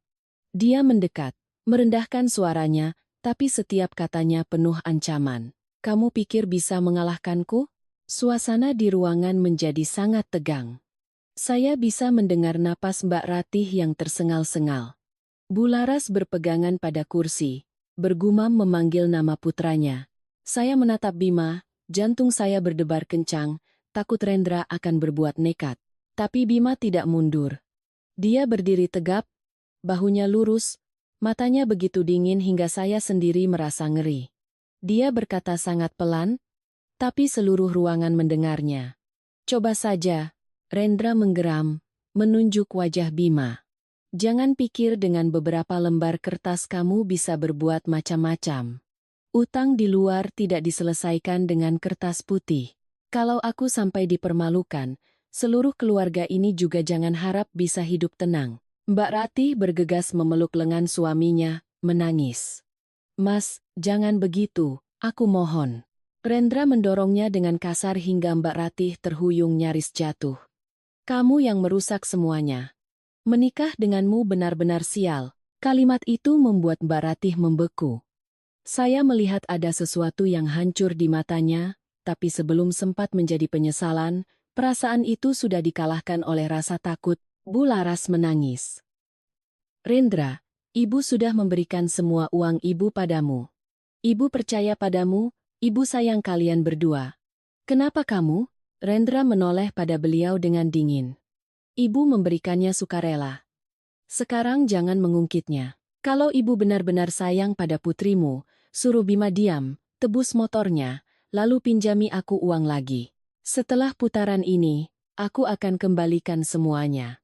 Saya tidak percaya dengan apa yang baru saja saya dengar. Sampai detik ini, dia masih ingin meminjam uang lagi. Bima tertawa. Kali ini lebih keras, tapi tanpa kegembiraan sedikit pun. Kembalikan. Kamu mau kembalikan pakai apa? Pakai kemenangan judi berikutnya? Pesta minum berikutnya? Atau dengan menggadaikan barang lain dari rumah ini? Rendra menerjang dan mencengkeram kerah baju Bima. Saya menjerit, tapi Bima dengan cepat menahan pergelangan tangannya dan meremasnya kuat. Suara Bima merendah. Lepaskan. Aku masih bicara baik-baik. Dua pria itu berdiri berhadapan, hanya berjarak sejengkal. Satu wajahnya memerah karena marah dan alkohol, satu lagi dingin menakutkan. Mbak Ratih menangis lebih keras, Bularas gemetar memanggil.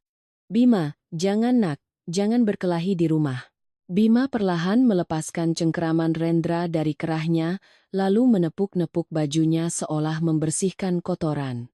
Dia menatap Rendra, setiap katanya seperti paku yang menancap di lantai. Mulai sekarang, ini bukan lagi masalah utang piutang keluarga. Kamu sudah masuk ke rumahku, mengancam istriku, ibuku, dan menyeret seluruh keluarga. Kamu mau bermain kasar, aku layani.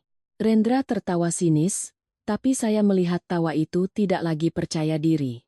Dia melirik ke sekeliling, seolah mencari siapa lagi yang bisa berpihak padanya. Tapi selain Mbak Rati yang menangis, Bu Laras yang hancur, dan saya yang menatapnya dengan jijik, tidak ada siapa-siapa lagi. Ketegangan memuncak hingga rasanya hanya butuh satu kata atau satu dorongan lagi untuk membuat rumah ini meledak.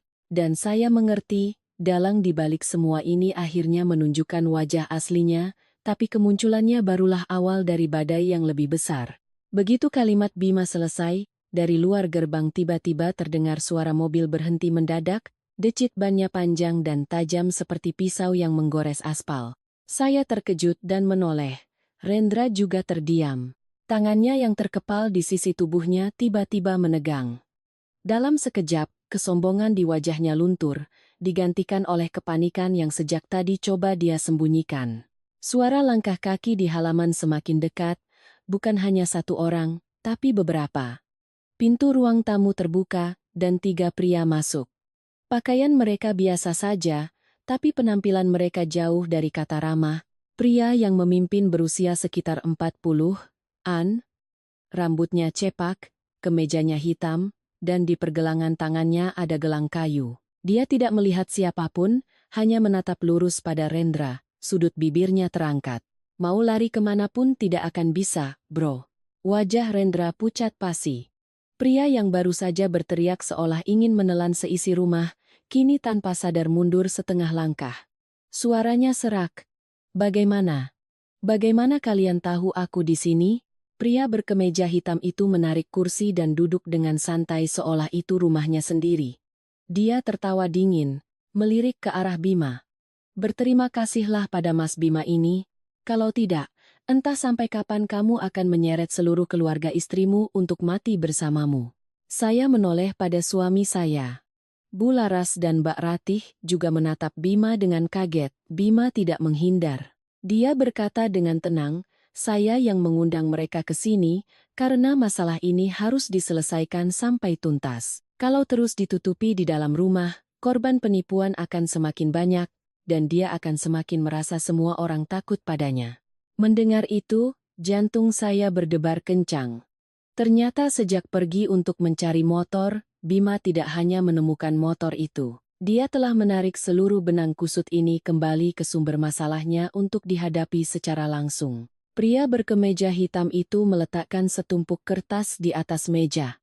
Suara kertas yang membentur kaca tidak keras, tapi di ruangan yang sunyi itu, rasanya seberat batu. Dia membalik setiap lembarnya. Suaranya datar. Rendra pinjam dariku awalnya 400 juta, lalu tambah 200 juta. Kemudian, dengan jaminan nama keluarga istrinya dan adik iparnya yang katanya pengusaha sukses, dia pinjam lagi dari sana-sini. Total pokok dan bunganya.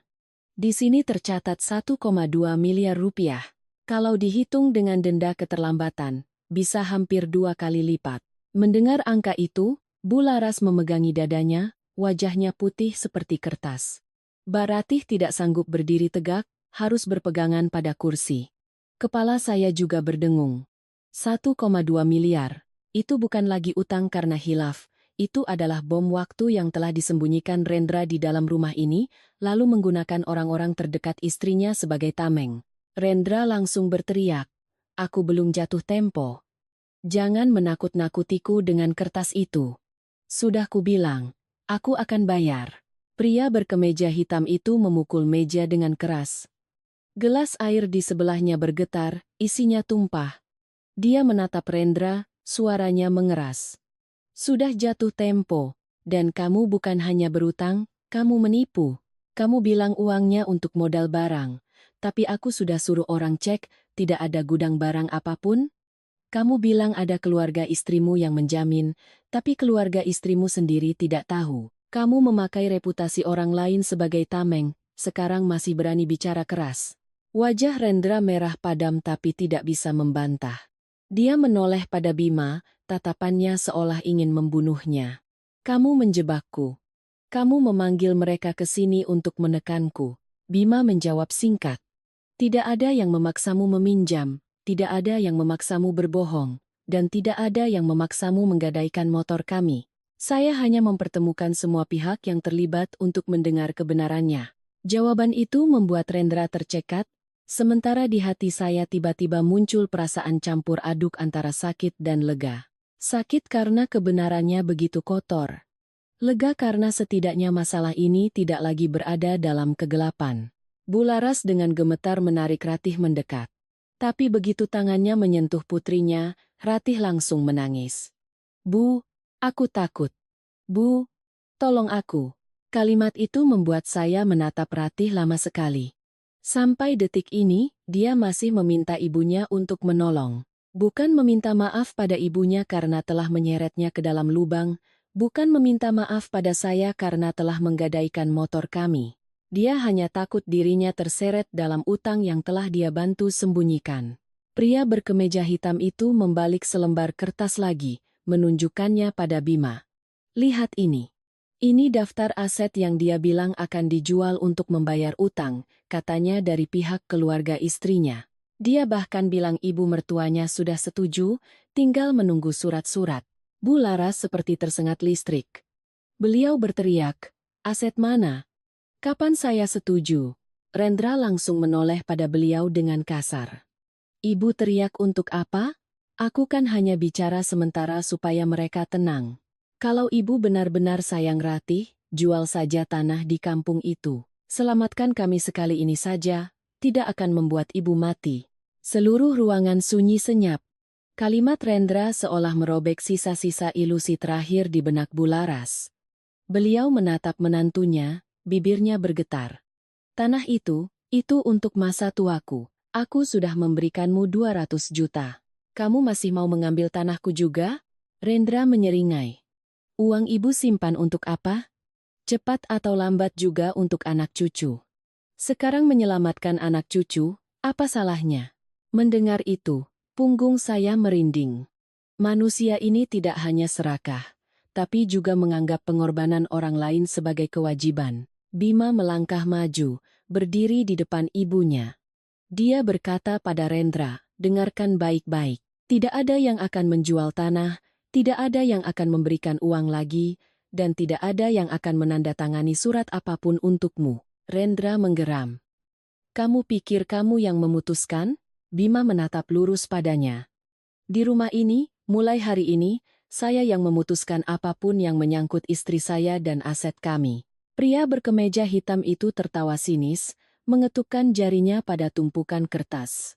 Aku tidak peduli siapa yang memutuskan di rumah kalian. Tapi hari ini harus ada solusi. Bayar utangnya, atau aku serahkan semua dokumen ini ke polisi. Dan kamu tahu sendiri, katanya pada Rendra, meminjam uang dengan informasi palsu, menyeret orang lain sebagai jaminan, menggadaikan aset yang bukan milikmu. Ini bukan lagi utang perdata biasa. Rendra menelan ludah. Untuk pertama kalinya saya melihat keringat membasahi dahinya. Kesombongannya tadi mulai retak. Mbak Ratih gemetar hingga kedua lututnya beradu. Bularas terduduk lemas, menutupi wajahnya, dan menangis tanpa suara. Dan saya, berdiri di samping Bima, melihat tumpukan kertas di meja, melihat wajah-wajah yang berubah karena ketakutan, dan mengerti bahwa ruang tamu yang akrab ini bukan lagi tempat pertengkaran keluarga. Ini telah menjadi tempat di mana kebenaran ditarik keluar untuk dipertanggungjawabkan satu persatu. Tidak ada lagi yang bisa tertawa dan berkata, kita kan keluarga. Saat pria berkemeja hitam itu menyebut kata polisi, ekspresi Rendra benar-benar berubah. Tadi dia masih sombong, memukul meja, dan mengancam. Sekarang, keringat sudah membasahi pelipisnya. Saya bisa melihat dengan jelas tangannya gemetar, meskipun dia mencoba menyembunyikannya dengan mengepalkannya. Ternyata, seberani apapun seseorang, ketika kebenaran dan bukti ada di hadapannya, keberanian itu akan menyusut dengan sendirinya. Di tengah kekacauan itu, Bima tetap sangat tenang. Dia menarik mapnya, mengeluarkan satu set dokumen lagi yang lebih tebal, dijepit rapi. Dia meletakkannya di atas meja, di samping tumpukan surat utang. Suara Bima tidak keras, tapi setiap katanya jatuh dengan jelas. Saya tidak hanya mengundang bapak-bapak ke sini. Saya juga sudah menyiapkan ini. Rendra terkejut melihat dokumen itu. Mbak Ratih juga mengangkat kepala. Bularas menyeka air matanya, bertanya dengan bingung. Ada apa lagi, Nak? Bima tidak langsung menatap ibunya. Dia membuka dokumen itu. Halaman pertama adalah salinan transaksi dari rekening Ratih dan Rendra selama berbulan-bulan, yang berputar melalui beberapa rekening tak dikenal. Angka-angka itu terlihat rumit, tapi setiap barisnya seperti jerat yang mengencang di leher orang di baliknya. Bima menunjuk pada sebuah transfer tengah malam. Ini adalah uang yang diterima Ratih dari Tante Marni setelah membujuknya menggadaikan sertifikat. Sehari kemudian, uangnya ditransfer ke rekening Rendra. 2 jam berikutnya, masuk ke rekening perantara. Dia beralih ke halaman lain. Ini 5 gram emas milik Bu Siti, tetangga kita. Dijual tunai, tapi yang memegang uangnya pada akhirnya tetap Rendra. Mendengar itu, hati saya terasa dingin. Semuanya bukan lagi sekadar cerita, melainkan sebuah alur yang jelas. Rendra mencoba tertawa, tapi senyumnya kaku. Rekening koran itu membuktikan apa? Uang suami istri saling transfer itu biasa. Bima mengangkat mata menatapnya. Kalau hanya transfer antar suami istri memang biasa.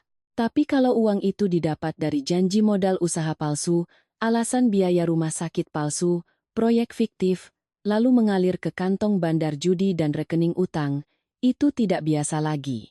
Setelah berkata begitu, dia meletakkan beberapa cetakan pesan di atas meja. Saya melihat tulisan yang membuat tenggorokan saya tercekat. Rendra mengirim pesan pada seseorang. Proyek kali ini pasti untung. Keluarga istri saya yang menjamin, tidak perlu khawatir. Pada yang lain, dia menulis. Ibu mertua saya punya tanah, kalau perlu tinggal dijual untuk bayar. Tenang saja. Pada Ratih, dia menulis. Kamu nangis saja terus sama ibumu. Dia itu gampang luluh. Soal si Sari, biar aku yang urus, dia tidak akan berani macam-macam. Membaca baris terakhir itu, saya melihat tangan Bima mengepal. Bularas menangis terseduh-seduh. Pria berkemeja hitam mengambil sebagian dokumen itu, ekspresinya berubah dari dingin menjadi serius. Dia membalik setiap halaman lalu mengangguk perlahan. Ini bukan lagi utang piutang biasa. Ada pesan yang membujuk orang untuk menyerahkan uang, ada alur dana yang jelas. Ada aset yang bukan miliknya digadaikan. Kalau semua korban bersatu melapor, ini sudah cukup untuk masuk penjara. Rendra membeku. Kali ini dia tidak bisa langsung membantah. Matanya bergerak liar mencari celah untuk melarikan diri. Tiba-tiba dia berbalik pada Ratih dan berteriak, "Kamu bicara sesuatu dong, kamu kan istriku, kamu diam saja. Uang itu kamu juga setuju untuk diambil. Motor itu juga kamu yang gadaikan. Jangan biarkan aku menanggungnya sendirian." Mbak Ratih gemetar dan mundur ke dinding. Wanita yang baru saja memohon perlindungan pada suaminya, kini dijadikan tameng oleh suaminya sendiri. Dia berlutut, memeluk kaki Bularas. Bu, aku tidak tahu akan sebesar ini.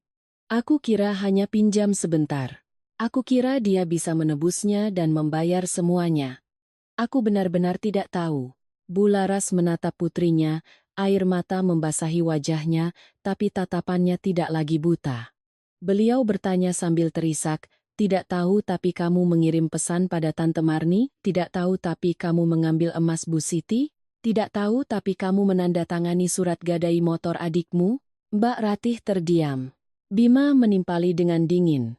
Tidak tahu tapi menggadaikan motor, meminjam uang, menipu kerabat. Kamu bisa bilang kamu ditipu Rendra, tapi kamu tidak bisa bilang kamu tidak bersalah. Orang-orang memberikan uang padamu karena mereka percaya padamu sebagai keluarga. Kamu telah menggunakan kepercayaan itu untuk memberikan uang pada orang yang tidak pantas. Mbak Ratih menunduk, tangisannya pecah. Tapi kali ini tidak ada yang bergegas menenangkannya. Rendra, melihat Ratih tidak bisa menolongnya, mulai benar-benar panik. Dia menoleh pada pria berkemeja hitam, Suaranya melunak dengan canggung.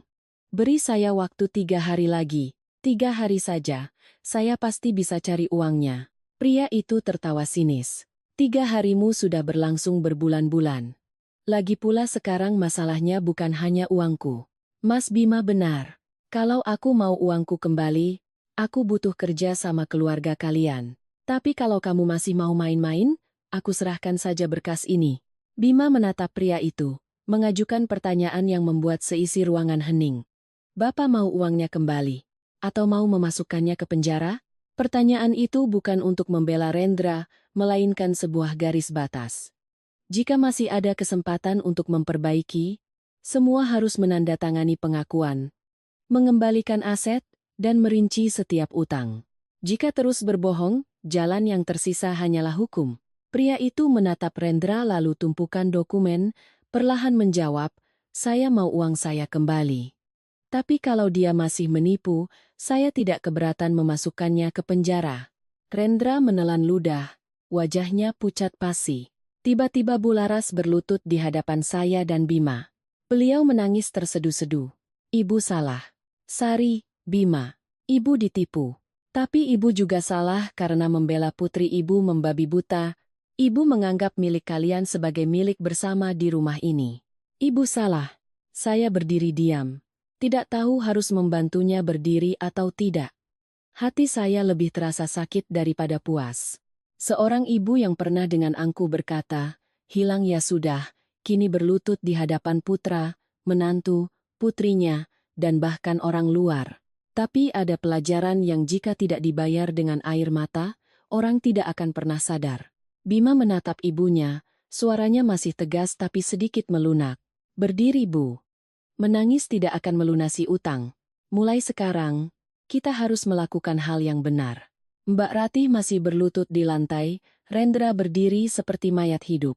Saya pikir Bima akan berhenti di situ, tapi dia menarik dokumen terakhir dari mapnya, lebih tipis, dibungkus kertas putih. Dia meletakkannya di hadapan Rendra, matanya menajam. Aku masih punya satu kartu terakhir. Kalau kamu masih mau menyangkal, aku akan membukanya sekarang juga. Seluruh ruangan seolah menahan napas. Dan saya tahu, apapun yang ada di dalam dokumen itu adalah pintu terakhir yang akan mengunci semua jalan keluar Rendra. Bima tidak langsung membuka dokumen terakhir itu, dia hanya meletakkannya di atas meja, di tengah-tengah tumpukan surat utang dan bukti transfer. Seluruh ruangan terasa seolah kehabisan oksigen. Rendra menatap dokumen itu, matanya berkedut. Mbak Ratih yang berlutut di lantai, bahunya berguncang. Bularas masih berdiri dengan goyah. Satu tangan berpegangan pada meja, satu lagi memegangi dadanya seolah takut jantungnya tidak akan kuat menahan guncangan lagi. Bima perlahan menarik keluar lembar kertas teratas. Di bagian atasnya tertulis dengan jelas, surat laporan kejadian. Saya hanya sempat membaca sekilas beberapa baris dan jantung saya terasa sesak. Di dalamnya tertulis dengan lengkap tentang motor PCX yang digadaikan tanpa persetujuan pemilik, tentang penggunaan informasi palsu untuk meminjam uang, dan tentang menyeret banyak kerabat ke dalam utang yang tidak jelas. Semuanya ditulis dengan ringkas, tanpa emosi, tapi justru ketenangan itulah yang menakutkan. Bima meletakkan surat itu di atas meja, mengetuknya pelan dengan jari. Aku katakan untuk terakhir kalinya. Pilihan pertama, semua menandatangani surat pernyataan, merinci setiap utang, mengembalikan aset yang diambil, dan bekerja sama untuk menyelesaikan masalah Rendra. Pilihan kedua, aku serahkan surat ini ke kantor polisi malam ini juga. Suaranya tidak tinggi, tapi setiap katanya seperti paku yang menancap di lantai. Bularas mendengarnya dan merinding. Mbak Ratih mengangkat kepala, matanya merah. Rendra mundur selangkah. Lalu selangkah lagi menuju pintu. Pria berkemeja hitam berdiri menghalangi jalan keluarnya, melipat tangan menatap Rendra. Dia tidak perlu berkata apa-apa, kehadirannya saja sudah cukup untuk membuat Rendra berhenti. Rendra menggeram. Kamu mau memojokkanku sampai mati? Bima menatapnya dengan tenang. Bukan. Kamu yang berjalan sendiri ke jalan itu. Aku hanya tidak akan membiarkanmu menyeret orang lain bersamamu. Mbak Ratih merangkak ke hadapan Bima, tidak lagi peduli pada harga diri. Dia memegang ujung celana adiknya, menangis hingga wajahnya berkerut. Bima, aku salah. Aku tahu aku salah. Maafkan aku kali ini saja. Kalau aku sampai dilaporkan ke polisi, hidupku akan hancur. Aku punya anak, punya keluarga. Aku mohon padamu. Bima menunduk menatap kakaknya. Matanya menunjukkan rasa sakit tapi tidak melunak. Saat kamu menggadaikan motor kami, apa kamu memikirkan keluarga kami? Saat kamu meminjam emas orang lain, membujuk Tante Marni menggadaikan sertifikatnya, apa kamu memikirkan anak-anak mereka? Mbak Ratih menangis terseduh-seduh, tidak bisa menjawab. Dia hanya terus mengulang, aku salah, aku mohon. Bu Laras, melihat pemandangan itu, air matanya kembali mengalir. Tiba-tiba beliau juga berlutut di hadapan saya. Saya terkejut dan mundur setengah langkah. Ibu mertua yang pernah dengan angkuh berkata hilang ya sudah, kita kan keluarga. Kini berlutut di lantai yang dingin. Kedua tangannya yang gemetar meraih tangan saya. Beliau terisak.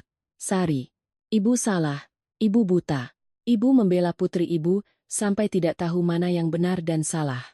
Ibu mohon padamu, jangan biarkan masalah ini menjadi lebih besar lagi. Saya berdiri membeku. Saya tidak merasa senang. Sama sekali tidak. Orang pikir melihat orang yang pernah menindas kita berlutut memohon akan terasa memuaskan. Tapi pada saat itu, hati saya hanya terasa berat. Saya menatap Bu Laras, melihat rambutnya yang mulai memutih, melihat tangannya yang pernah menunjuk wajah saya dan menyalahkan saya pelit.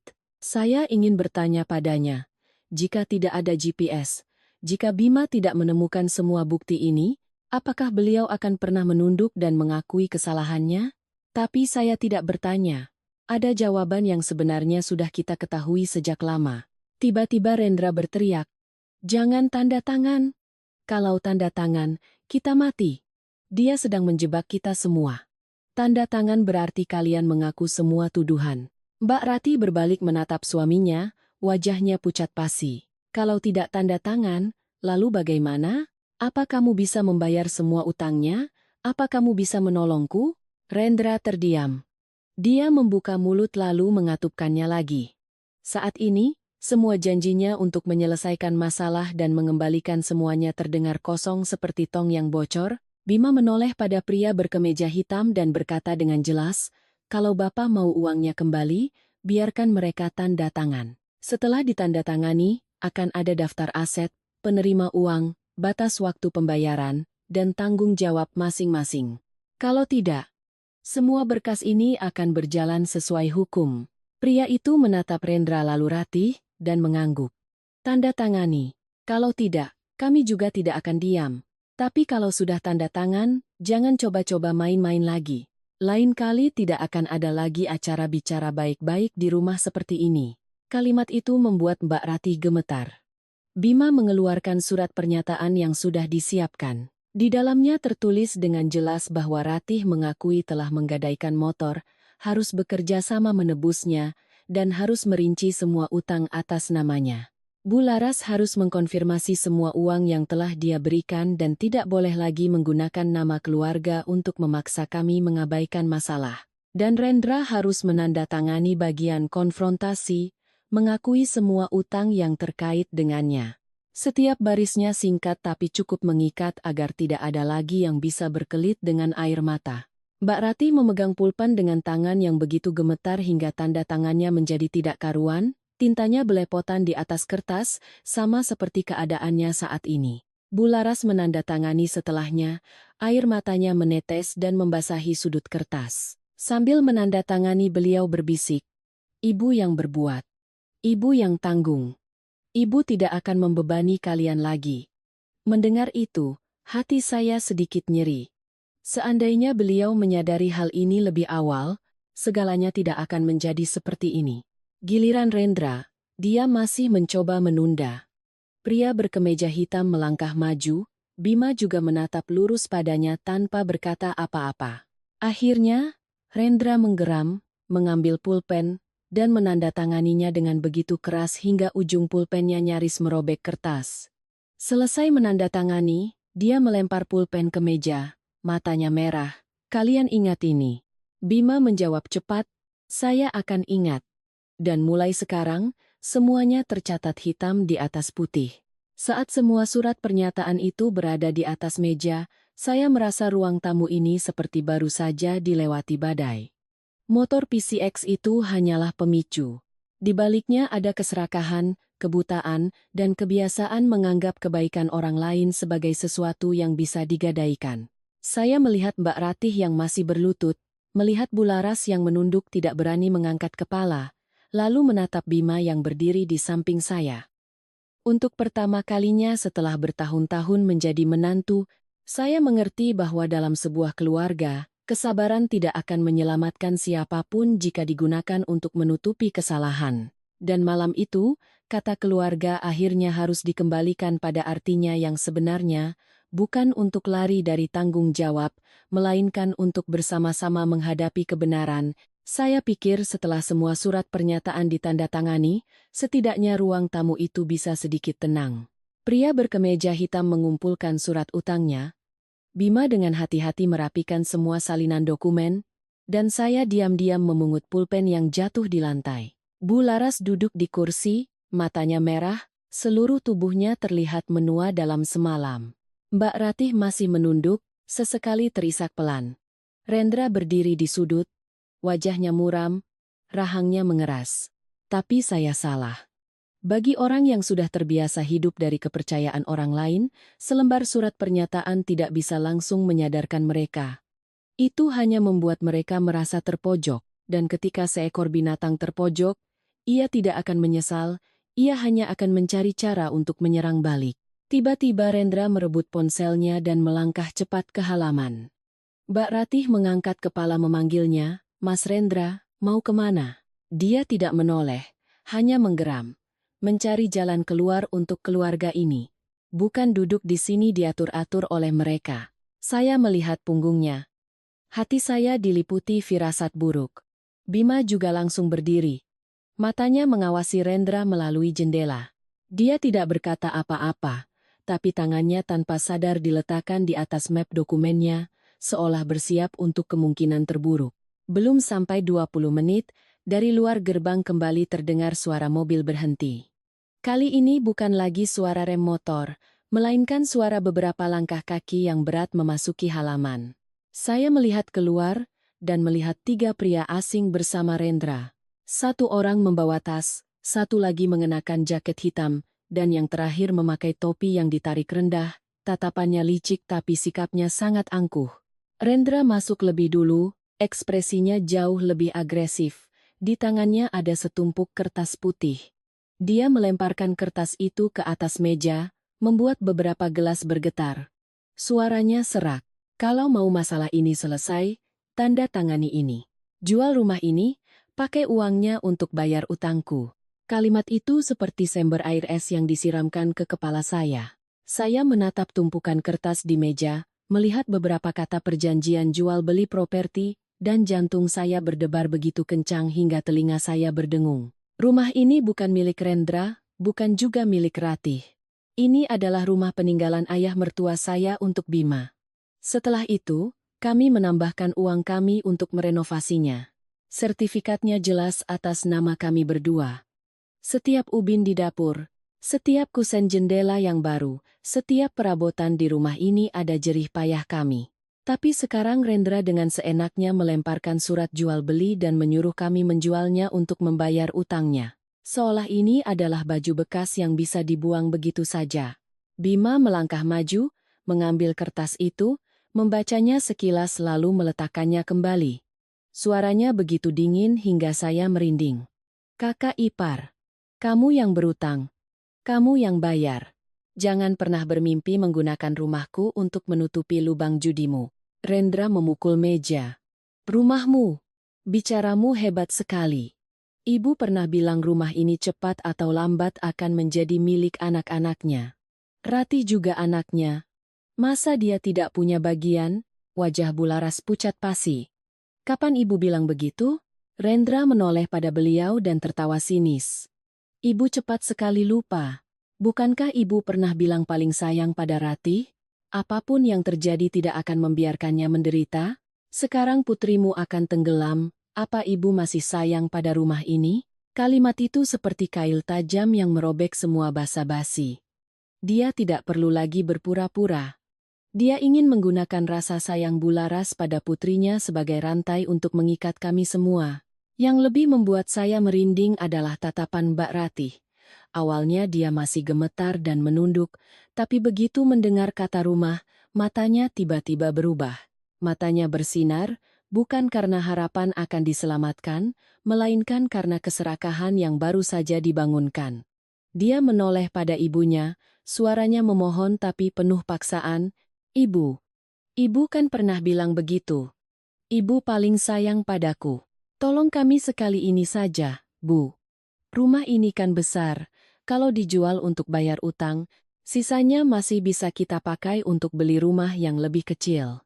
Saya menatap Mbak Ratih, tidak percaya ini adalah orang yang baru saja berlutut memohon ampun. Tinta di surat pernyataan belum kering, air mata di wajahnya belum kering, tapi begitu mendengar kata aset, dia langsung melupakan kata penyesalan. Bularas juga menatap putrinya, bibirnya bergetar. Di matanya saat itu ada rasa sakit, kekecewaan, dan kesadaran yang terlambat. Suaranya parau. Kamu masih mau mengambil rumah adikmu juga?" Mbak Ratih menangis, tapi kali ini tangisannya terdengar lebih memekakan telinga daripada menyedihkan. "Aku tidak mau mengambilnya. Aku hanya mau hidup. Kalau ibu tidak menolongku, aku harus bagaimana? Ibu yang melahirkanku. Ibu tidak mungkin melihatku terpojok begini." Rendra langsung menimpali dengan nada mengancam. "Benar. Kalau tidak ditandatangani, malam ini jangan harap ada yang bisa tidur nyenyak. Utang ini bukan hanya tanggunganku. Kalian sudah ikut campur, jangan harap bisa lepas tangan." Pria berkemeja hitam yang tadi masih berdiri di samping, tapi kali ini dia tidak buru-buru angkat bicara. Mungkin dia juga ingin melihat sampai sejauh mana Rendra akan bertindak. Tiga pria asing yang datang bersama Rendra mulai menyebar di dekat pintu, seolah sengaja menciptakan tekanan. Jantung saya berdebar kencang, tapi saya tidak mundur. Bima melangkah maju, berdiri di depan saya, satu tangannya dengan lembut memegang pergelangan tangan saya seolah mengingatkan saya untuk tenang. Dia menatap Rendra. Setiap katanya jelas. "Kamu membawa orang ke rumahku, memaksa kami menjual aset kami, dan mengancam seluruh keluarga. Kamu sedang mendorong dirimu sendiri dari masalah utang piutang ke masalah yang lebih serius." Rendra tertawa congkak. "Kamu menakut-nakutiku? Aku sudah tidak punya apa-apa lagi untuk ditakuti, Bima. Kalau kamu berani, coba saja lihat apa rumah ini bisa tenang malam ini." Mendengar itu, punggung saya merinding. Tapi pada saat yang sama, di dalam hati saya muncul sebuah kesadaran. Orang seperti Rendra tidak bisa diselamatkan dengan ikatan keluarga, tidak bisa disadarkan dengan air mata, apalagi dinegosiasikan dengan kebaikan. Dia hanya mengerti satu hal, ketika harga yang harus dibayar cukup berat, barulah dia akan takut. Dan tatapan Bima saat itu memberitahu saya, dia sudah memahami hal itu sejak lama. Suasana di ruang tamu saat itu begitu pekat seolah setiap napas dilapisi lem. Kata-kata Rendra masih terngiang, tatapan mengancam masih melayang di sekitar ruangan. Saya berdiri di belakang Bima, merasakan tangannya yang terkepal, bukan karena takut, melainkan karena menahan diri. Sementara itu, Mbak Ratih masih berdiri di samping suaminya, matanya bergerak-gerak antara tumpukan surat jual beli dan wajah ibunya. Lalu, hal yang paling tidak saya duga terjadi. Mbak Ratih tiba-tiba melangkah maju, merebut tumpukan surat itu dari meja, bukan untuk merobeknya, melainkan untuk memegangnya erat seperti sebuah pelampung. Suaranya gemetar, tapi dengan cepat kembali menjadi tajam seperti biasanya. "Yang tanda tangan ibu, uangnya ibu yang pegang. Kalau ada masalah, ya ibu yang tanggung jawab, aku kan tidak tahu apa-apa." Kalimat itu jatuh, tidak keras tapi cukup untuk membuat seisi ruangan membeku. Bularas berdiri kaku seperti patung, matanya terbelalak menatap putrinya. Tidak percaya dengan apa yang baru saja dia dengar.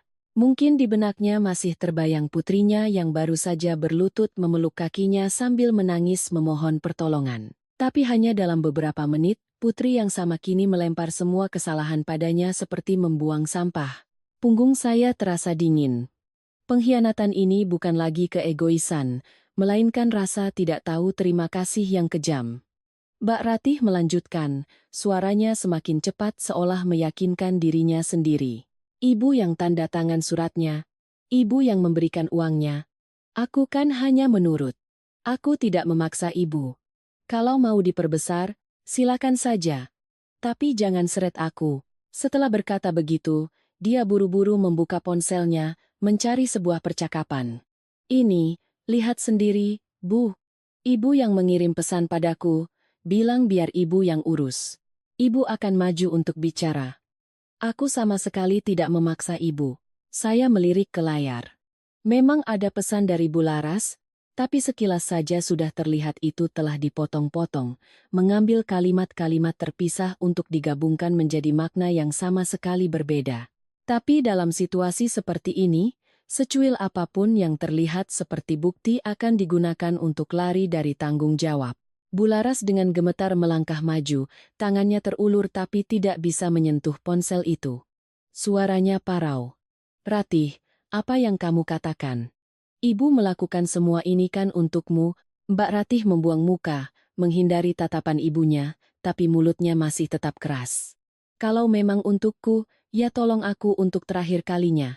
Sekarang ibu maju saja, akui semuanya, supaya kami masih punya jalan keluar.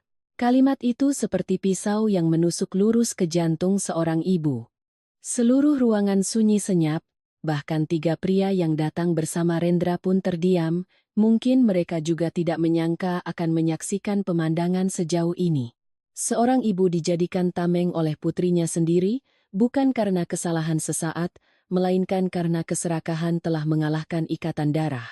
Saat itulah Bima angkat bicara. Dia tidak meninggikan suara, tapi setiap katanya begitu jelas hingga tidak ada yang bisa pura-pura tidak mendengar. Sekarang ibu lihat, orang yang ibu bela itu bukan anak yang menderita, melainkan anak yang serakah. Kalimat itu membuat Bu Laras jatuh. Beliau tidak lagi berteriak, tidak lagi memukul meja, tidak lagi menggunakan penyakit sebagai alasan. Beliau menangis. Tapi tangisan orang yang benar-benar sadar, tidak punya apa-apa lagi untuk dipegang. Kedua tangannya terkulai lemas, bahunya berguncang. Saya menatapnya, hati saya tiba-tiba sesak. Saya tidak membelanya, tapi saya mengerti rasa sakit seorang ibu yang sadar telah salah menyayangi, telah menggunakan pilih kasihnya untuk membesarkan sebuah kesalahan yang fatal. Tiba-tiba beliau menoleh pada saya. Untuk pertama kalinya sejak saya masuk ke rumah ini, beliau menunduk dengan tulus. Bukan tundukan basa-basi atau untuk meredakan situasi, melainkan tundukan orang yang mengakui kesalahan. Sari, ibu salah. Ibu telah menganggap kebaikanmu sebagai sesuatu yang bisa ditawar. Saya berdiri diam. Saya tidak langsung menjawab.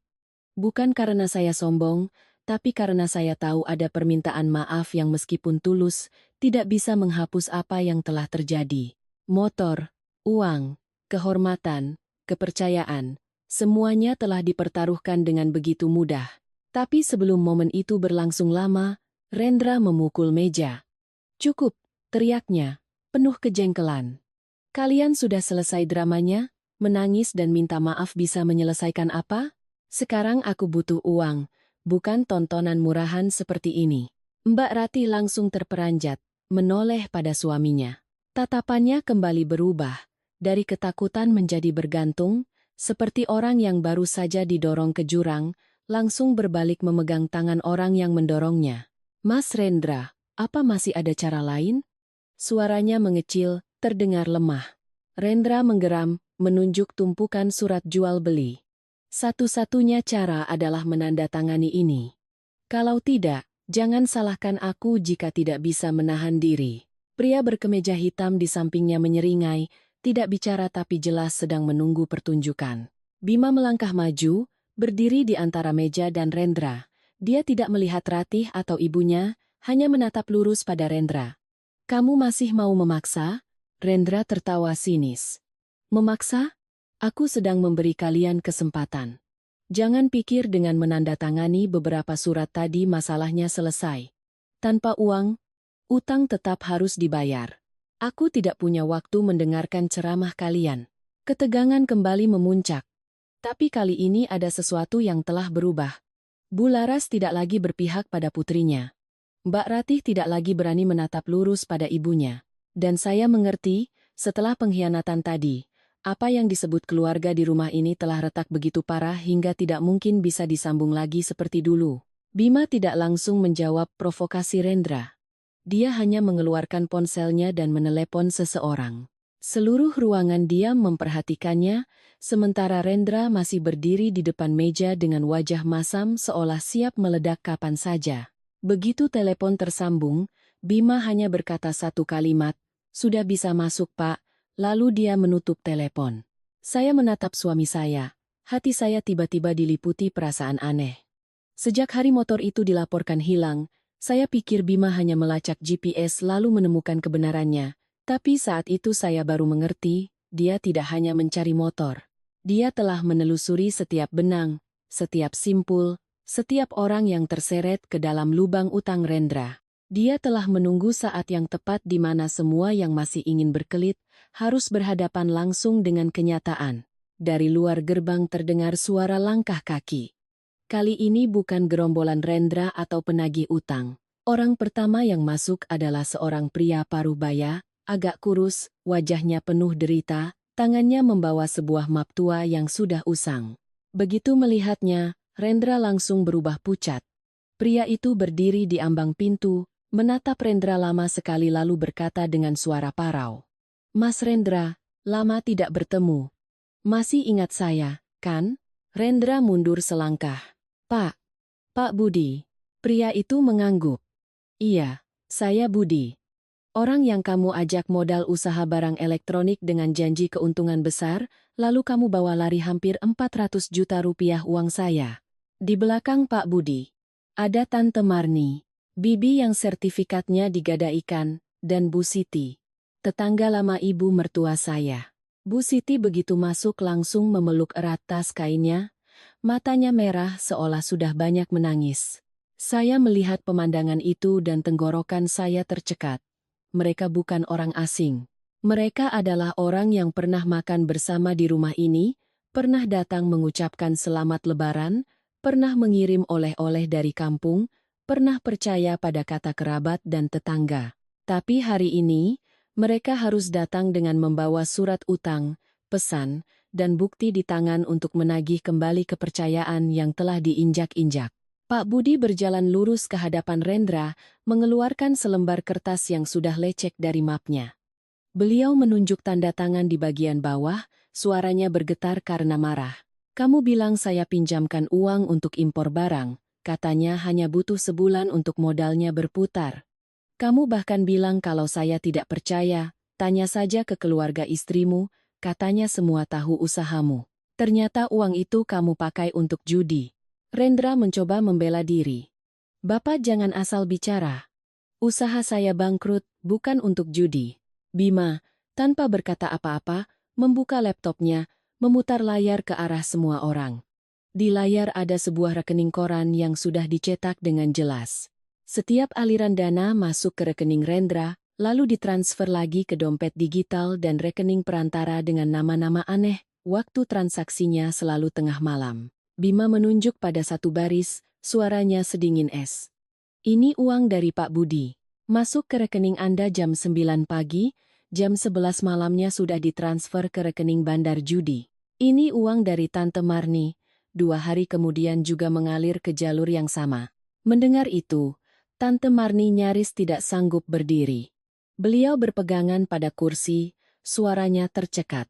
"Ratih bahkan bilang padaku kalian benar-benar mau buka toko. Dia bilang ibunya juga tahu.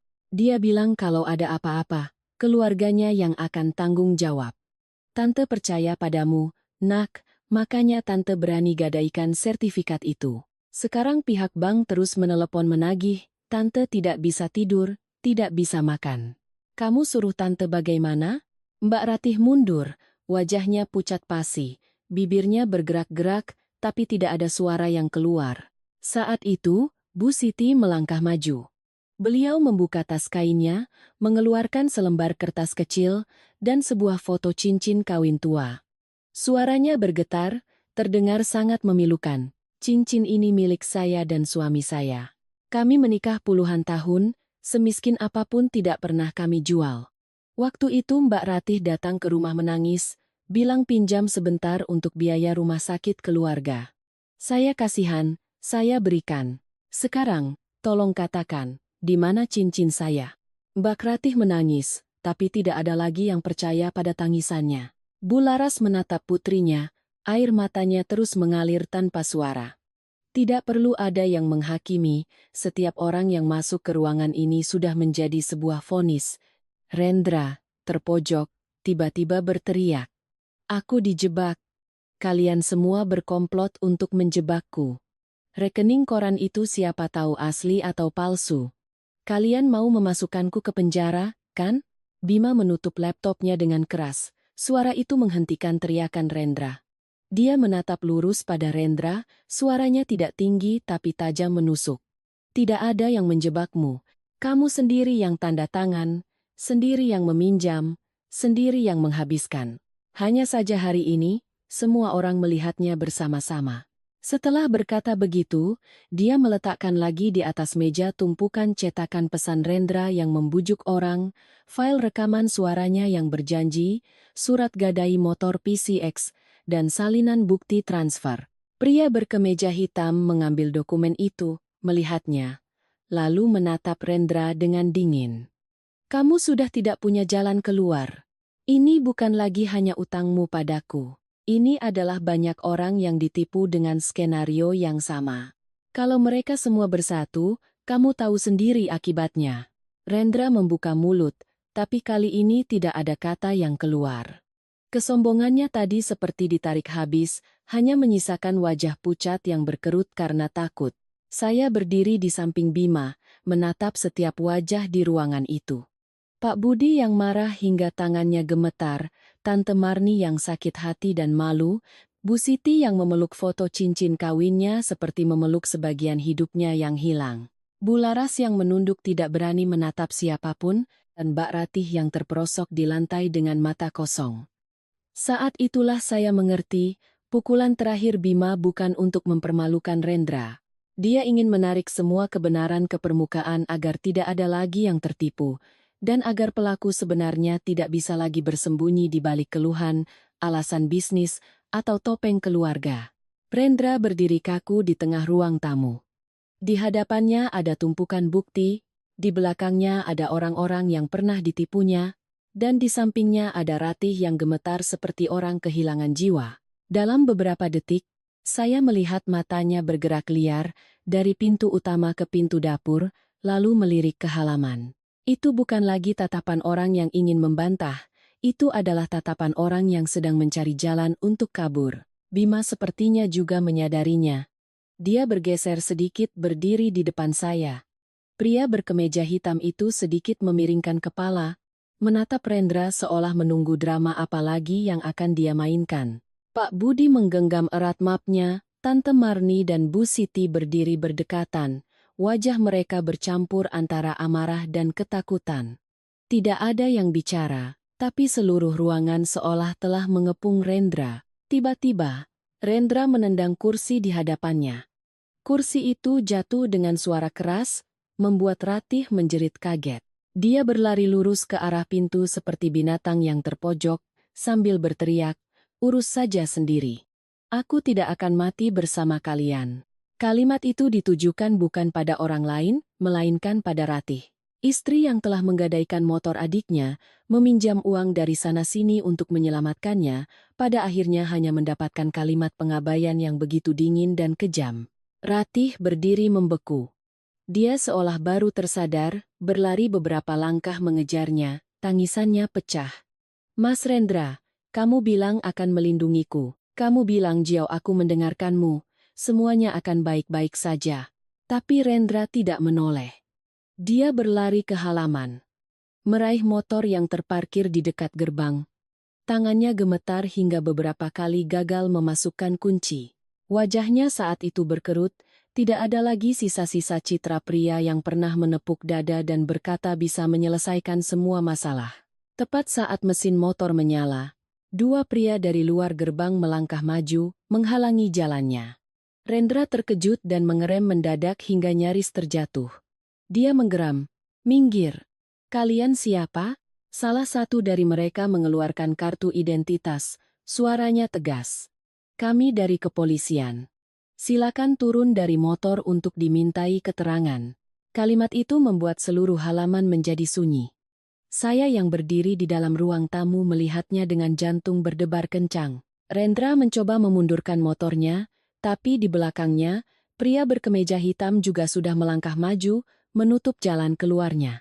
Saat itulah Bima angkat bicara, suaranya tenang dan dingin. "Saya sudah melapor ke polisi sejak kamu membawa orang untuk mengancam keluarga saya." Rendra berbalik menatap Bima, matanya merah. "Kamu benar-benar ingin menghabisiku?" Bima menjawab, "Bukan. Saya hanya melindungi istri saya, ibu saya, dan orang-orang yang telah kamu tipu. Kamu pikir dengan membawa preman semua orang akan takut dan menandatangani surat jual beli rumah untukmu?" Rendra, saat diminta turun dari motor, masih mencoba melawan. Dia berteriak-teriak, kadang bilang dijebak, kadang bilang ini hanya masalah utang keluarga. Tapi semakin banyak dia bicara, semakin terlihat kepanikannya. Ancaman-ancaman tadi hilang, hanya tersisa teriakan seorang pengecut yang tahu dia sudah keterlaluan. Pria berkemeja hitam menambahkan dengan dingin, "Saya juga akan bekerja sama memberikan semua bukti utang. Hari ini, permainanmu menyeret orang lain sebagai tameng sudah selesai." Melihat suaminya ditahan, Ratih benar-benar hancur. Dia merangkak ke arah Bularas, rambutnya acak-acakan, wajahnya basah oleh air mata dan ingus. "Bu, tolong aku, Bu. Katakan sesuatu. Aku salah. Aku hanya mendengarkan dia. Aku ditipu, Bu." Suaranya begitu menyedihkan hingga jika ini adalah masa lalu, Bularas pasti akan langsung memeluknya, menangis bersamanya dan menyalahkan seluruh dunia. Tapi kali ini, Bularas tidak melakukannya. Beliau berdiri diam melihat Ratih merangkak mendekat, lalu perlahan mundur selangkah. Satu langkah kecil, tapi itu membuat Ratih membeku. Bularas menangis, tapi tatapannya tidak lagi buta. Beliau berkata setiap kata dengan perlahan dan penuh rasa sakit. "Ibu sayang padamu, Nak. Tapi ibu tidak bisa terus menutupi kesalahanmu." Ratih mengangkat kepala seolah tidak percaya. "Ibu, ibu benar-benar meninggalkanku? Aku ini putrimu, Bu. Ibu pernah bilang paling sayang padaku." Bularas memegangi dadanya, air mata mengalir deras. "Bukan.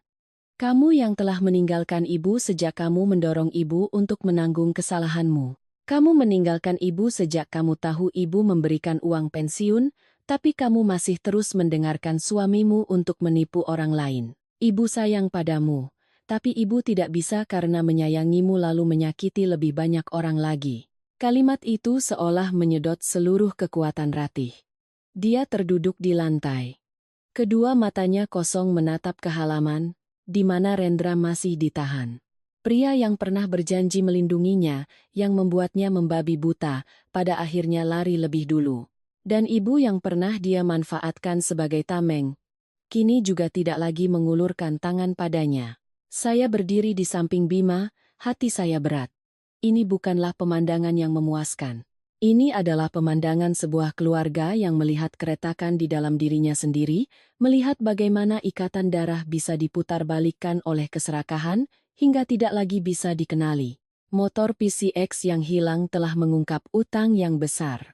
Tapi utang terbesar di rumah ini bukanlah uang, melainkan utang kebenaran, tanggung jawab, dan berkali-kali orang menggunakan nama keluarga untuk membenarkan kejahatan. Saat Rendra dibawa pergi, dia masih menoleh ke arah Ratih, tapi bukan dengan tatapan kasihan, melainkan tatapan menyalahkan, seolah Ratihlah penyebab kegagalannya. Melihat tatapan itu, Ratih tiba-tiba menangis histeris, tapi kali ini tidak ada yang datang menenangkannya. Semua orang di ruangan itu diam, ada kesadaran yang datang bukan dari nasihat, melainkan dari momen di mana seseorang ditinggalkan oleh orang yang paling dibelanya. Sore berikutnya, motor PCX itu ditebus dan dibawa pulang. Warnanya masih mengkilap, masih motor yang sama yang beberapa bulan lalu kami rawat seperti sebuah kebahagiaan kecil setelah bertahun-tahun menabung. Tapi anehnya, saat melihatnya didorong masuk ke halaman, saya tidak lagi merasakan kegembiraan seperti saat pertama kali menerimanya. Hati saya terasa kosong. Ternyata ada hal-hal yang bisa didapatkan kembali dengan uang, tapi kepercayaan yang sudah retak tidak bisa diperbaiki hanya dengan permintaan maaf. Bima berdiri di samping saya cukup lama. Dia tidak berkata apa-apa, hanya memeriksa motornya, surat-suratnya, lalu menyimpan kuncinya di laci. Sejak hari itu, dia bukan lagi suami yang sering menyuruh saya mengalah demi kedamaian. Dia berdiri di pihak saya dengan jelas, tidak kasar, tidak durhaka, tapi tegas. Dia berkata pada ibu dan kakaknya, keluarga bukanlah tempat di mana kesalahan selalu ditutupi. Keluarga adalah tempat di mana yang salah harus belajar untuk memperbaiki. Kalimat itu membuat rumah hening untuk waktu yang sangat lama. Rendra kemudian diproses secara hukum karena utang piutang dengan unsur penipuan, pengancaman, dan penggunaan aset yang bukan miliknya. Saya tidak tahu bagaimana akhir dari kasusnya, tapi saya tahu sejak hari itu, kesombongan Rendra telah hilang. Seseorang yang terbiasa menggunakan lidahnya untuk menipu, pada akhirnya harus berhadapan dengan dokumen, bukti, dan orang-orang yang pernah mempercayainya. Mbak Rati harus menandatangani surat pengakuan utang untuk setiap pinjaman. Tidak ada lagi janji-janji samar, tidak ada lagi kata nanti kalau usaha lancar. Tante Marni mendapatkan kepastian atas sertifikatnya, Bu Siti diprioritaskan untuk penebusan cincin kawinnya. Pak Budi dan yang lainnya juga memiliki perjanjian yang jelas. Aset yang masih bisa dilacak dikembalikan, utang yang sudah hilang harus ditanggung oleh Ratih sendiri. Untuk pertama kalinya, dia tidak bisa menangis agar orang lain membayarkannya. Bu Laras juga berubah setelah guncangan itu. Beliau menjual sebidang tanah miliknya di kampung, tanah yang dulu selalu beliau katakan akan disimpannya untuk hari tua. Saat Bima bertanya apakah beliau yakin, beliau hanya duduk diam sejenak lalu berkata, "Ibu menjualnya bukan karena takut, tapi karena ibu salah." Mendengar itu, hati saya tercekat. Saya tidak bisa mengatakan saya langsung memaafkannya. Kata-kata hinaan, pilih kasih, dan kalimat hilang ya sudah masih terasa sakit. Tapi saya juga tidak ingin mendorong seorang wanita tua yang sudah mau menunduk ke jalan buntu. Setelah hari itu, Bu Laras menjadi lebih pendiam. Beliau tidak lagi seenaknya mengambil barang di rumah untuk diberikan pada orang lain, tidak lagi memanggil saya menantu dengan nada yang setengah akrab setengah memaksa. Suatu kali, saat melihat saya bersiap berangkat kerja, beliau diam-diam meletakkan semangkuk bubur hangat di meja dan berkata pelan, "Makan dulu sedikit, nak, baru berangkat." Hanya satu kalimat, sangat canggung dan terlambat. Tapi saya mengerti. Itu adalah caranya belajar kembali untuk menjadi orang baik di rumahnya sendiri. Mbak Ratih pindah keluar sebelum hari persidangan. Dia berdiri di gerbang cukup lama, tangannya membawa sebuah tas kecil, wajahnya terlihat jauh lebih kuyu. Dia menatap saya, bibirnya bergerak beberapa kali sebelum akhirnya bisa berkata, "Sari, aku minta maaf." Saya mengangguk tanpa banyak bicara. Ada permintaan maaf yang kita terima, tapi bukan berarti segalanya kembali seperti semula.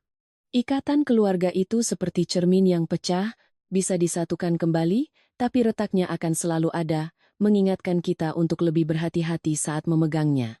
Dan motor PCX itu, saya masih memakainya. Tapi setiap kali menyalakannya, saya teringat sebuah pelajaran yang sangat mahal. Yang paling menakutkan bukanlah kehilangan sebuah motor, melainkan menemukan bahwa ada orang yang tega menggadaikan kepercayaan kita hanya karena keserakahan, gengsi, dan kebutaan. Tapi saya juga belajar bahwa diam tidak selamanya emas. Terkadang, diam hanya membuat orang yang salah merasa punya hak untuk terus berbuat salah. Saya tidak ingin cerita ini menjadi luka yang terus dikenang. Saya hanya berharap setelah semuanya, setiap orang di keluarga ini mengerti bahwa menyayangi bukan berarti melindungi kesalahan secara membabi buta. Semakin orang yang kita sayangi berbuat salah, semakin kita harus menariknya kembali sebelum mereka melangkah terlalu jauh.